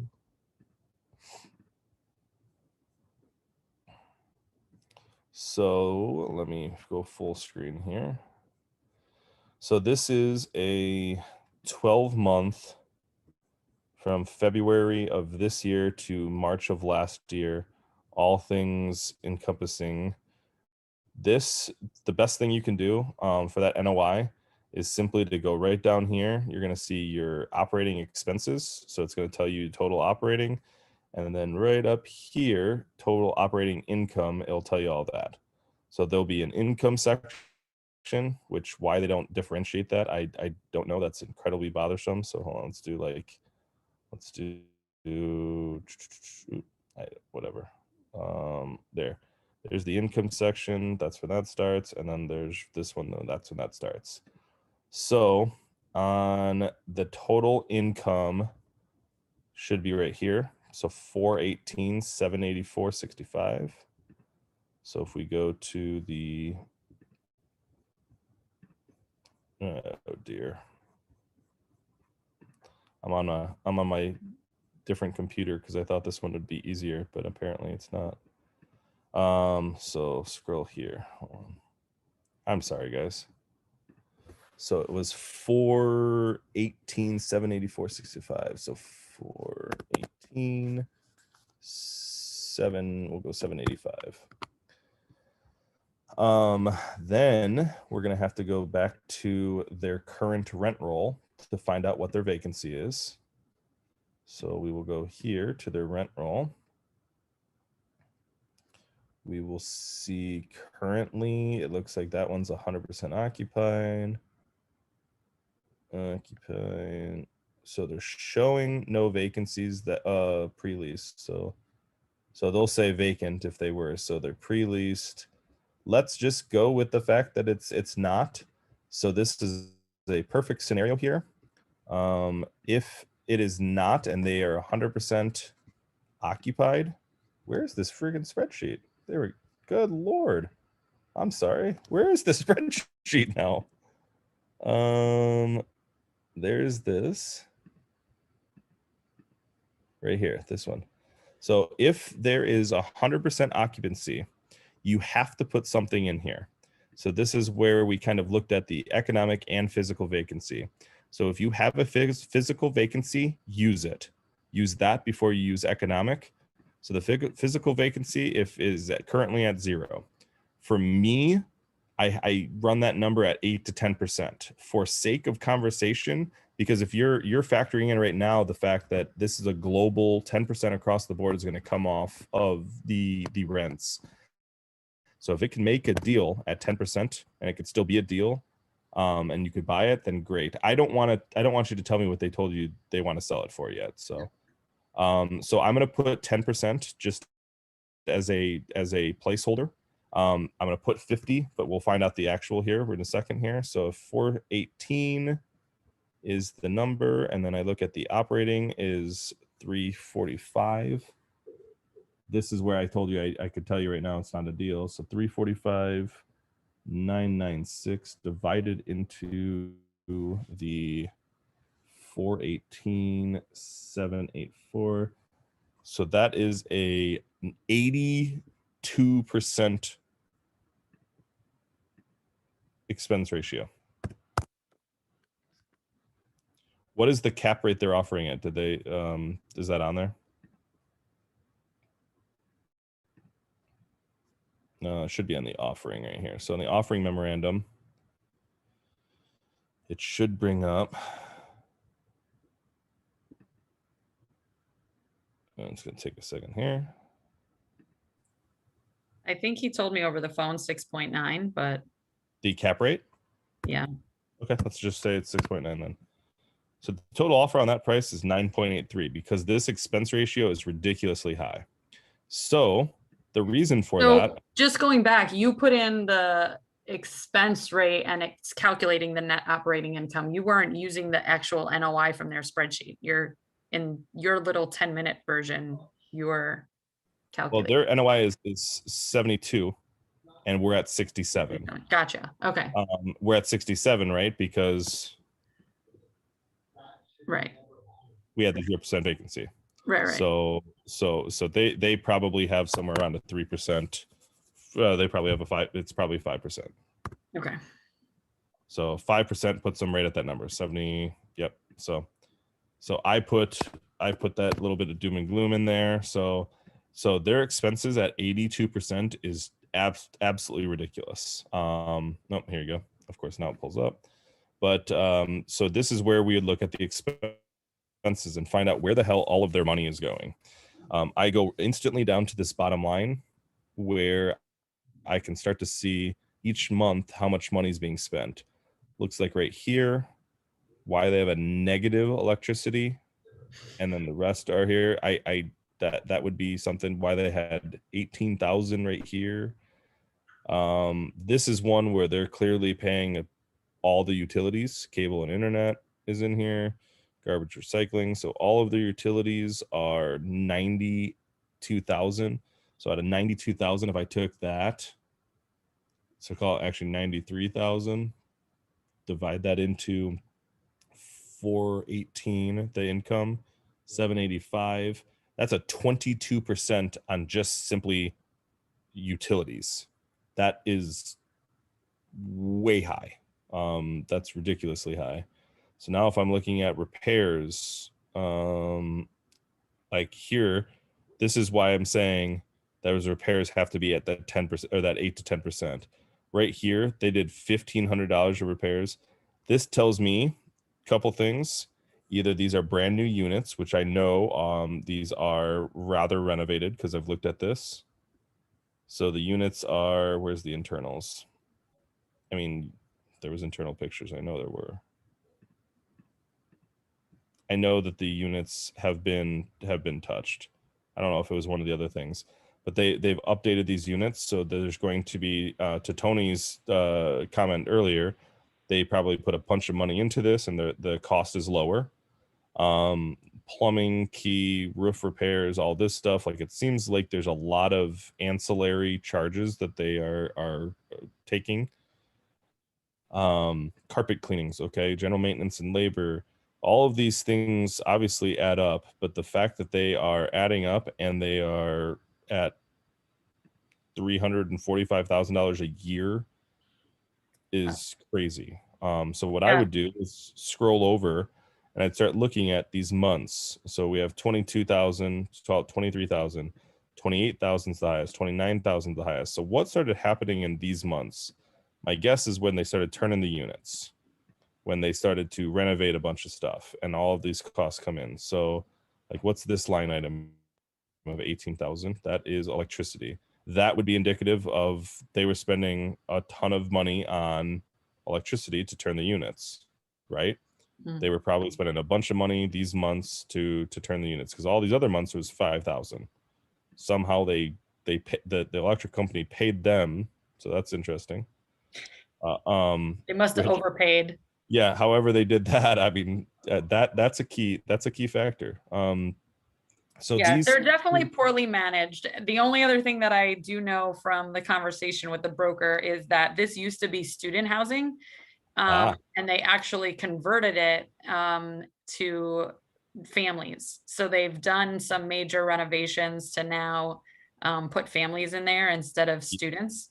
Yeah. And convert the units, but apparently they're still way below even like what Section 8 rent could be. I think if you go back to the rent roll, I think he said they're only at like, you know, 1,000, 1,100 per unit, and even Section 8 in that area can go up to 1,300.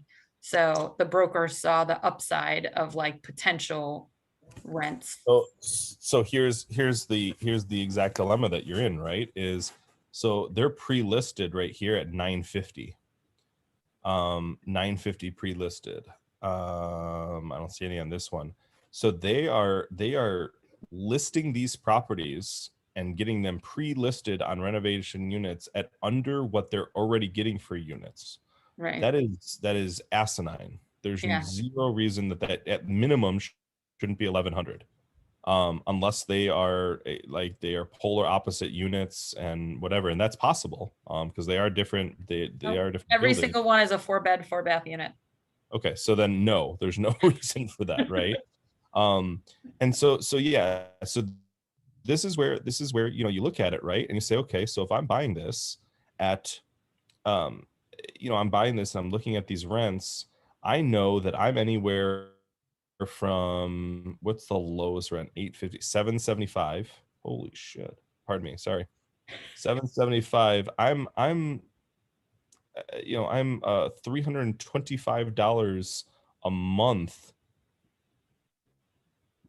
I'm losing on this Kia price. Why would they pre-list? What would be the purpose of that? Well, probably they were probably looking to get them pre-listed so that when they market this, they can show no vacancies. So they're playing the game that, okay, so I'm going to have less income, but I'm going to have more or no vacancies, which is going to bring a higher value because the NOI is going to show higher. All that to say is their expenses are what's killing them. So this is a property where I would be intrigued simply because the expenses are so high, and I would need more information on this, right? So what were they offering it? What did they say that they want? Do you really want to know that number after you just said that according to your 10-minute deal, you wouldn't offer anywhere close to $1 million? Can I I'm gonna go with. Want to guess? I will. I'm gonna go. I should open up the chat. Everybody make a guess on what the asking price from me. I'm going. How many units was it again? 54. Hold on, let me see if I can do this math real quick. So 54. I'm going 5.2 million. Less than that. Okay. Closer. So 4.5. Marie, you were on the phone with me. Well, I'm saying, did they say 4.5? No, that's not what they said. 4.2. They said 3.9. Oh. 3.9. Interesting. But again, so he said that 3.9, according to what he gave me over the phone before I got any of this data that you guys are right now seeing from the website, because we just got this email today, but we had a phone conversation on Friday with the broker. Yeah, got it at 8 o'clock. But go ahead. Yeah. So, but according to what he said over the phone is, it's basically they're asking for 72,000 a unit, where average in the area is 79,000 a unit. Your going cap rate is 6.9% at the 3.9 million. So they're thinking they must be giving you then the pro forma numbers, right? What they think it can be once you raise all these rents to be 1,300 or whatever that even Section 8 will bring in, because that's not how it's performing right now based on the rent roll that they gave us. Right. And TJ, why are you showing a 40% cap expense rate? I was looking at if I could get it down to what my bare minimum would be, what that would look like. Okay. My Mac will fall asleep soon. Okay. Hold on. I'm gonna let me go grab my charger real quick. Hold on. Yeah, hold on.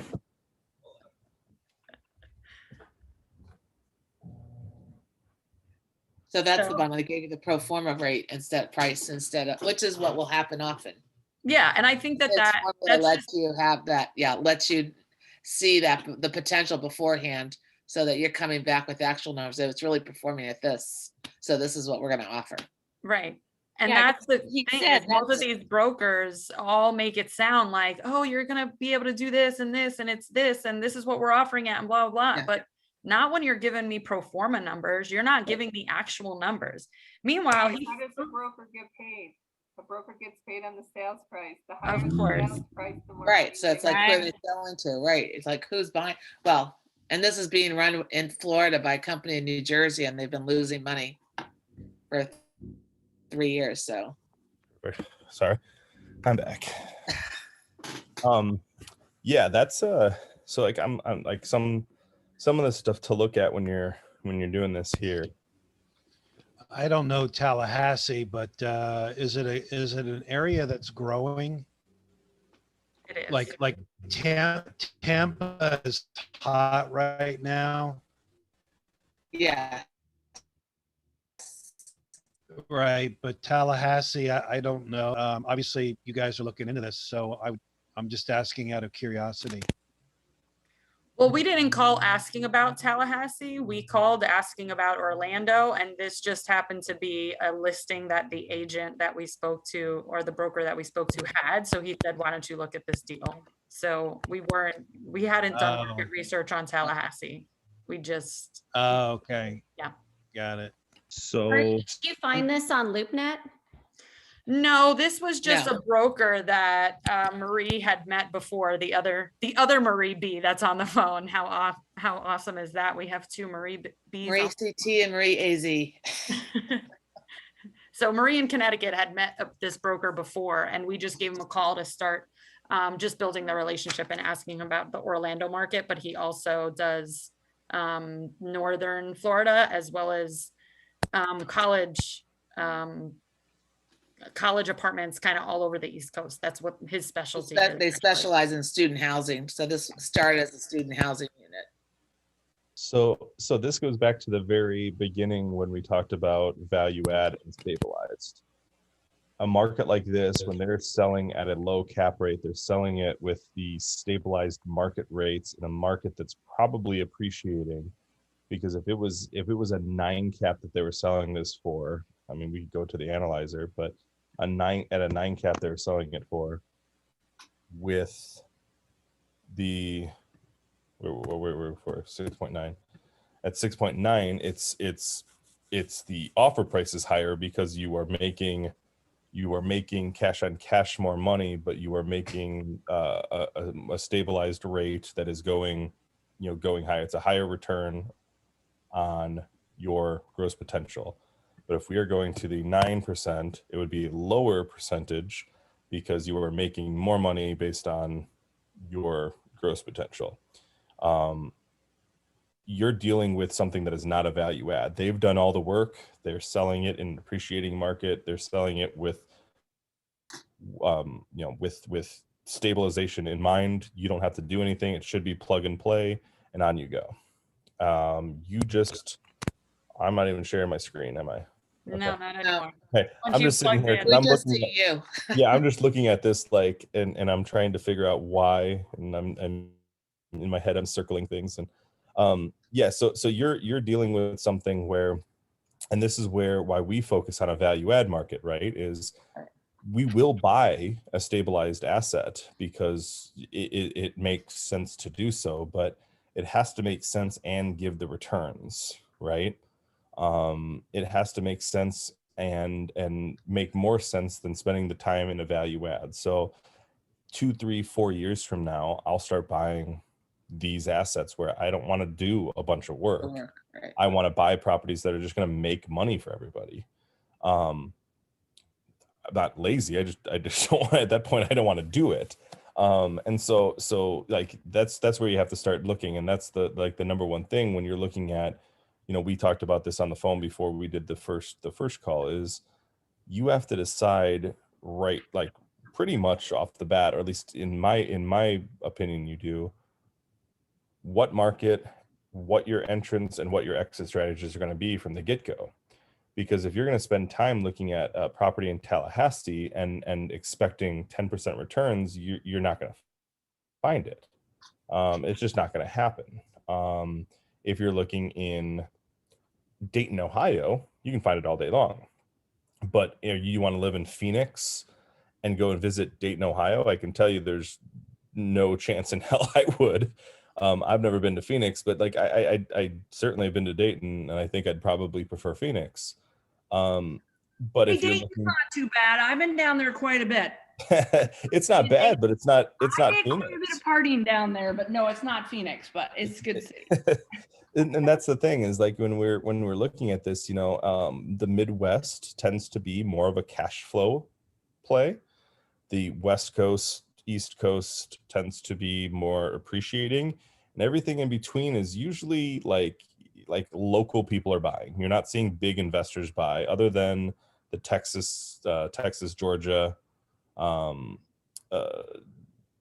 Texas, Georgia. There's some, like Utah is very appreciating market. So like those West Coast, East Coast are going to be appreciating, stabilized markets. You can buy value add, but you're still buying at a premium. And the Midwest is just all cash flow. Not all, primarily cash flow. So if you've got the investor core that is like, listen, we don't want 10% returns, we're cool with 7% returns, then great, you've got a property right here that you can buy and do that. But if you're going to, do the 10%, refi them out, keep them in long term, and do this model that I have, like, you can't do a stabilized set. That's not to say that you can't buy that stabilized, but you're going to have to look at a whole different game plan, especially when you're syndicating. Better numbers. Because, and we talked about this on the phone before, is, there's a difference, right, between private money lenders, investors, and partners. If you're going to bring in a PML to do a deal, it's probably going to take more money from you as the manager than it's worth. Because they're on a note, it's guaranteed, right? There's a 10, 12% return that they're going to get, 8%, maybe whatever you negotiate on in there. That's right off the top. And then with that comes the burden to the bank. They're going to want to know where that money's coming from. And then you have to show the joint venture, the agreement, the promissory note, all of that stuff. And you're going to have trouble getting financing, because that's now another payment that is going to go on the books. So it's going to lower your DCR. Where if it was an investor, like I do, it's a pool, it's the syndication method, is that money is your money, right? Your money becomes mine as a company to invest into this, to buy the asset. And so I don't have a note to you, but I do have moving forward a obligation to you to fulfill. So the bank doesn't look at that as debt, it looks at it as my equity. And then you have like a partnership. If you just have somebody, if you're going to be the person that comes in and manages, and someone comes in with the capital, if you have that, awesome. No brainer. You don't have to worry about the cash flow because you don't have investors to pay out. You get 100% of that cash flow. So that changes that return aspect of everything. And then I added sort of a metric that my bank actually brought up to me about a month and a half, 2 months ago. And I just sort of call it my liability coverage. I take what I make on cash flow, or am projected to make in cash flow year one, along with my management fee, divide that into my obligations, so my debt, my loan amount. And if I would take that as an investor, so for instance, it comes out to 10%. If I would take that as an investor, then I would take it as a owner. So what I mean by that is, if it comes out to 4%, if I were to offer any of you 4% returns on your money, you would say no. So why would I take the liability of 4% into the deal? That's what I'm obligated to fulfill, is that mortgage. Why would I take a 4% return on my liability if I wouldn't give a 4%, if I wouldn't do 4% return into that deal? And it's something that the bank brought up. He's like, yeah, well, what's your liability coverage? I was like, it's not life insurance. I have no idea what you're talking about. And he said, well, he's like, tell me what your obligation is to what your money made is. And so I ran it, and there is a direct correlation between my liability amount across my portfolio and good deals. If all the deals that I've turned down do not fit something that I would ask you as an investor to take, or me as an investor would I take. So it's just kind of played out that well. And it's another metric that when you're looking at it, you're getting an idea of what your risk obligation is going to be and what your liability obligation is to that. And then you're looking at, what you're paying your investors, what you're paying all services, and you get a big picture of this whole entire deal, from conception to sale, and how everyone's making the money. And it's a really cool, like, this is why I love this over the residential side. Not that I don't enjoy the residential side, but just seeing this and seeing a long-term plan with rental goes, if you have a single family house and one tenant leaves, you're at 100%, you went from 100% occupied to 100% vacant. And money's not coming in. And I got over that game. I did not enjoy the headaches and the heartaches of dealing with that. So, one tenant leaves and I turn the unit over, it barely touches the bottom line. And then I just have to raise the rents and cover that delta. And if I can do that, then it's no harm, no foul. If I can't, then I need to, perform in a different metric. So. Yeah. Well, okay. So first of all, it's already 8 o'clock. So I don't want to keep us too late, because I know some people are going to start yawning and it's past their bedtimes, especially you East Coasters that are on the line. So TJ, I want to say thank you so much for coming on again. And I swear, I think we can have you back again, because we still have so many questions to ask. And I want to ask one last question, and I get to be a little selfish since I organize these.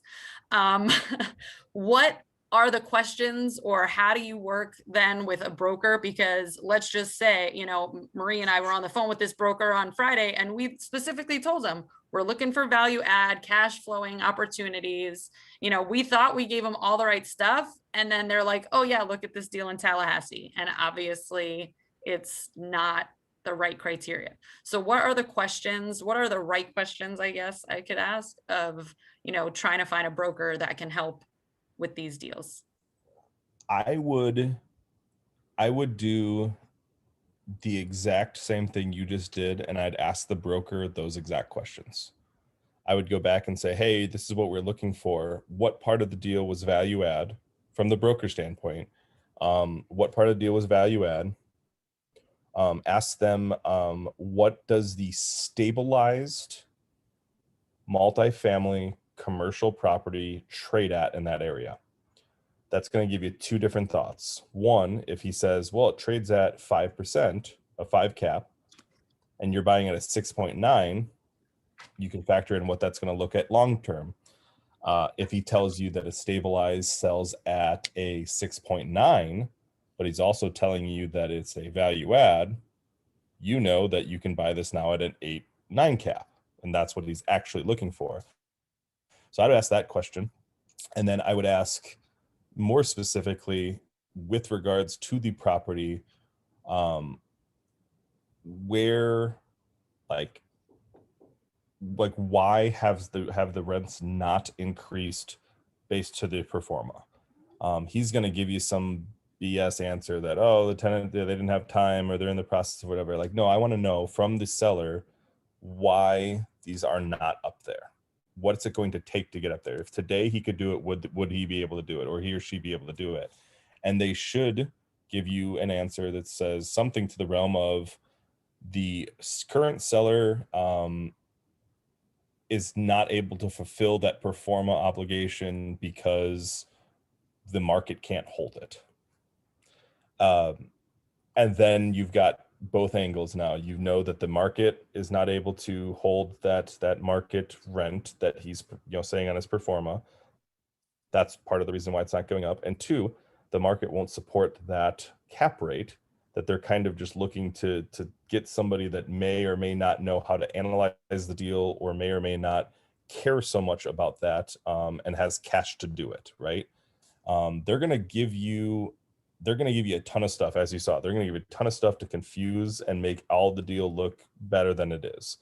The offering memorandum, they're going to give you the rent roll, they're going to give you all this stuff, and then they're going to say, this property is worth this because, man, look what it could be. And you're just pulling it back and saying, great, but this is what it is. And how if it could be that, why hasn't it been there? And ask the seller that. If a seller is truly looking to sell and they're actually motivated to sell with that, they're going to tell you. Like, I'd have no problem telling a potential buyer where my shortfalls are. I mean, why wouldn't I? Like, it's going to cost me, but it's also like they're going to find it anyway. I'd rather be transparent with them and say, listen, here's where I'm at, and this is why. And I know that's going to cost me. And if I did, and maybe that's just because I know that I get pissed off about pro forma numbers, but I have every intention to just say, hey, this is my property. This is what I have. This is how it's performing. And this is what I think it's worth. Tell me what you think. And let's open up negotiations, because I'm not too proud to take it on the chin if I'm doing something wrong. And if I'm doing something right, I'm also not too proud to ask for top dollar. So just have that, and then like I said, like with that broker, like be specific with them. Like, say, like, what was it that was value add? Because I was very clear with you that I wanted a value add opportunity. So where was the value add in this play? And they should be able to give you some sort of answer with that. I think his response is going to be, well, they're only getting, $900 a month rent, and they can get $1,300 a month rent, but that's and so then ask for that. So say, okay, so as a broker, can you give me a rent analysis? They should be able to do a market rent analysis pretty quickly. And if they can pull a market rent analysis and say that's the case, and then here's the deal, you look at that and you say, my God, if I do that, and the market does truly hold that, and now I bring this up, see what that new value is. You might be able to pay a premium on that property if you're willing to do that work, and for 6 to 9 months, up to a year, right? Because there could be leases that day signed where you don't make much money, but you have to find investors that are willing to see that and take that and say, hey, listen, I know from the get-go, here's my market analysis, my rent analysis. It could be getting 1,400. It's only getting 900. So in a 9-month, 10-month period, and you should be able to have that with a rent roll. You should see when those leases expire. My intention is to get this up to market value by offering them that. When they don't take it, I'm going to renovate that unit, get it to that $1,400 market value, and now I've got a property that is substantially more profitable than it was when we bought it. And now you're retrading, now it is a value add. Now you've added that, but you're going to have to take it on the chin in the beginning. If you truly believe in that property and in those numbers and what they're selling to you, I would do that, but you have to be transparent with the investors, and you have to find investors that are going to, give you money on that. Right. They're not going to see a return for a while. So. Yeah. And Marie, I think we saw it. He gave us that because that's all he had when we listed all our criteria. This is the closest thing he had to what we were asking for. So he said, this is really all I have right now. And this is, it was something for us to look at. Here's another thought too. I'm sorry, I know you guys got to go. So another thought with the broker is, most brokers that have in the commercial realm that have these properties publicly listed, in my opinion, are looking for a buyer's list. They often are selling these off market before they ever get to that. Now, off market is a smoke and mirrors. They're sending it to 100, 200 people that they know. And then their network is also getting all of that too. So it's not really off market in the sense that it's like no one's seeing it and like, oh, you're special getting it. It's that you're on a list of at least the 100, 200 people that they personally work with that it fits your criteria before it goes to the loop nets of the world. Right. Once it goes to LoopNet, you're pretty much pretty much a fishing expedition. They're looking for buyers list. They might not have a motivated seller that they're asking a stupid price and they know they're not going to get it. LoopNet is also a very cheap way for the broker to market the property without putting packages together and sending them out to investors. I mean, I'm not in my office right now, but I've got booklets that they've sent me. It probably cost them $300 to put the booklet together to send me personally the booklet, and they probably sent it out to 400 or 500 people.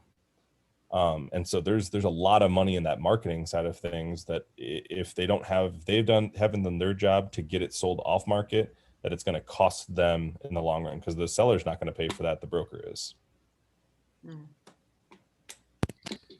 It might be a good idea to check with another broker in that market too. Oh yeah, definitely. We're going to be calling lots more brokers, because this was just a first call, and it's just, like I said, we've spoken to a few of them, and I feel like we get a lot of these crazy crap deals, and they even taught, like I was telling Marie, like sometimes you don't want to ask a million questions, right? And he's like, yeah, this is based off of the T12 expenses and your T3 and I was like, I don't even know what the hell that is. Let me write that down. Let me not ask. And then like I look it up, and it's just like the trailing 12 months worth of data, rent roll and expenses, right?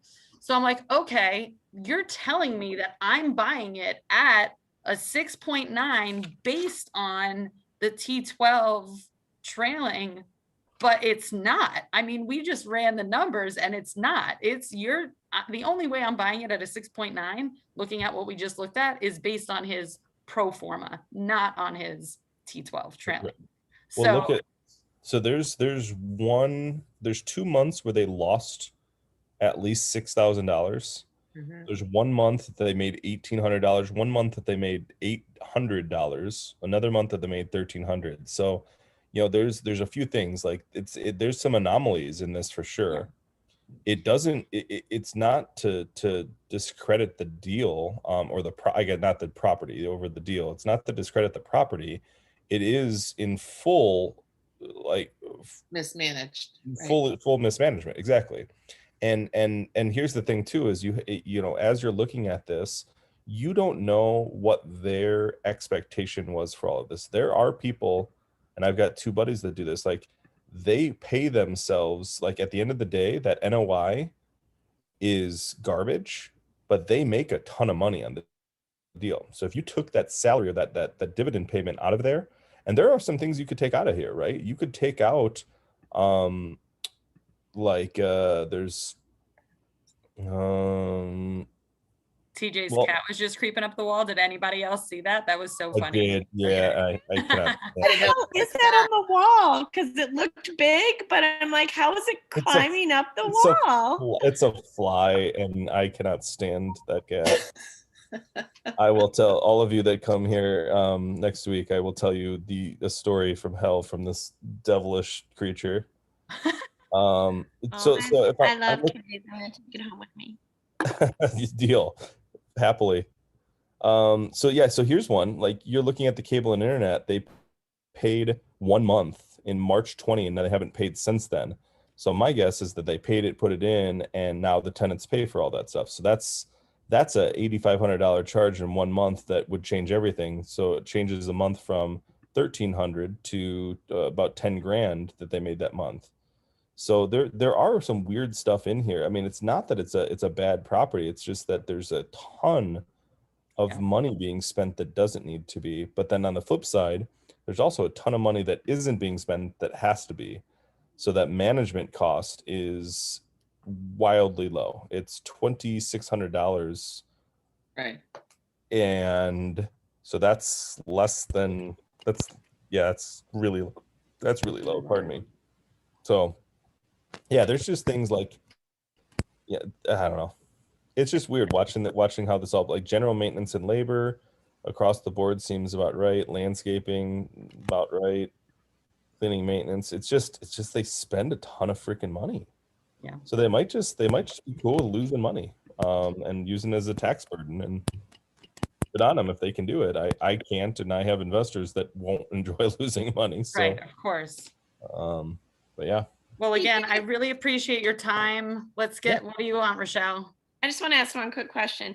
Is there ever a time when you would analyze a deal like this on the pro forma numbers? Or do you always do it on what it is performing now, not future? Yeah, so I hope this is clear. Yes, every single time I do. Your question was evaluate on the numbers. Yes, I would evaluate on the pro forma numbers, and I do every single time.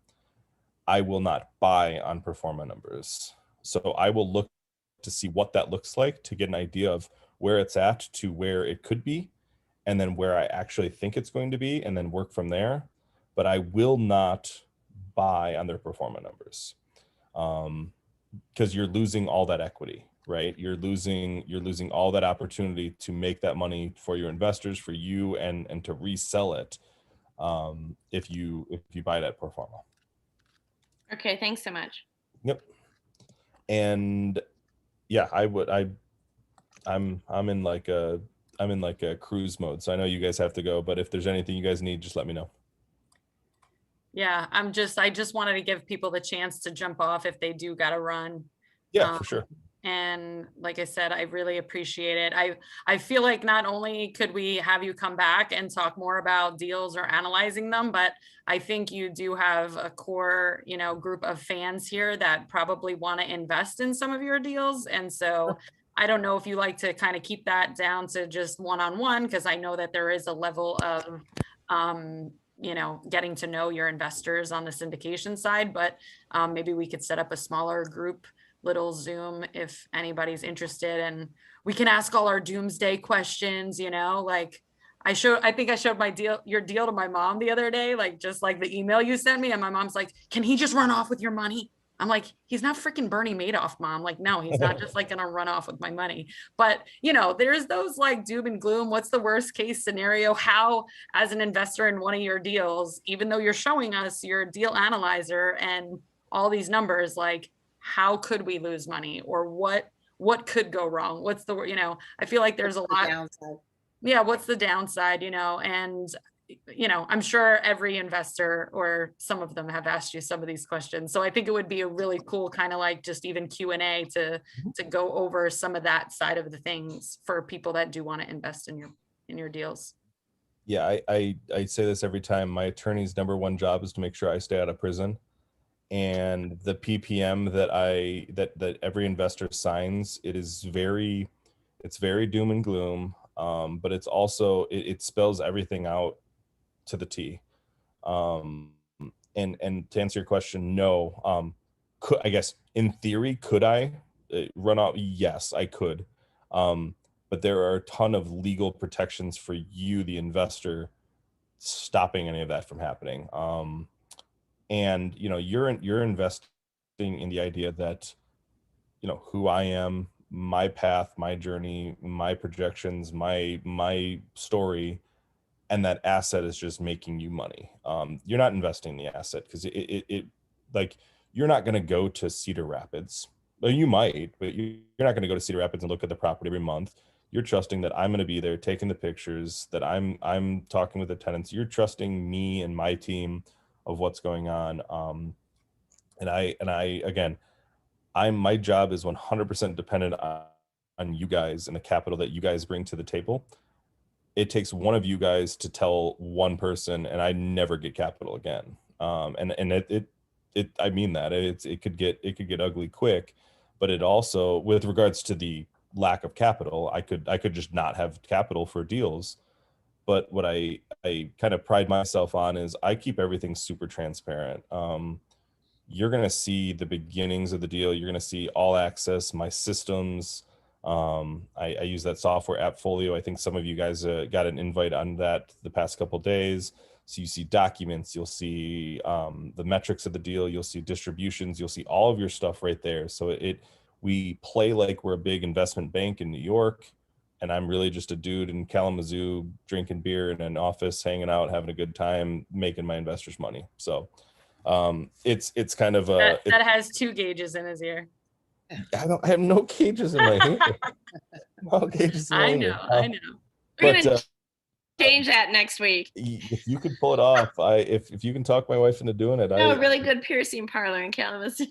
it's fair enough. Fair enough. I gotta wait till my cousin gets out of prison to get my tattoos. So might as well see what we can do with the ears. Sure. Oh, gosh. But All yeah, right. I can. Yeah, if you guys have questions, I don't care. It's basically on you guys. I mean, I'm not going to share your information with others. But if you guys want to talk about your positions or whatever like that with me, with others, I can do that. But if you guys do want to talk individually or outside of here about a deal, this deal or another deal, or just how it works in the future, I can put you in the portal and just let you know when deals come up, and we can stay in touch and go from there. Yeah. And then just officially, since I'm still recording, I do have your permission to share your deal analyzer with people that are on this call, correct? Yeah. Okay. Yeah. Good, because I've already sent out a few emails, but I wanted that that recorded. Yeah. Yes. Perfect. Now you got me. No, that's fine. Yep. I am yeah, with you guys, that's fine. I don't send it out to anyone that isn't people that I talk to. I wouldn't randomly send it out to somebody, but with your group, yeah, no problem. Thank you. All right. So I really do have to run because my kids are literally knocking on the door like, Mom, come give me a kiss and send them off to bed. So Awesome. I really, really do appreciate it, TJ. No It's problem. always a pleasure. Sounds good. I look forward to seeing you guys. TJ, you're awesome. Thank you. Yes, no thank problem. you so much for all your time. Absolutely. No problem, guys. Thank Great, you. thanks. Have a good Yeah. night. All right. Bye. Thanks. Bye. Good night, everyone. Good night.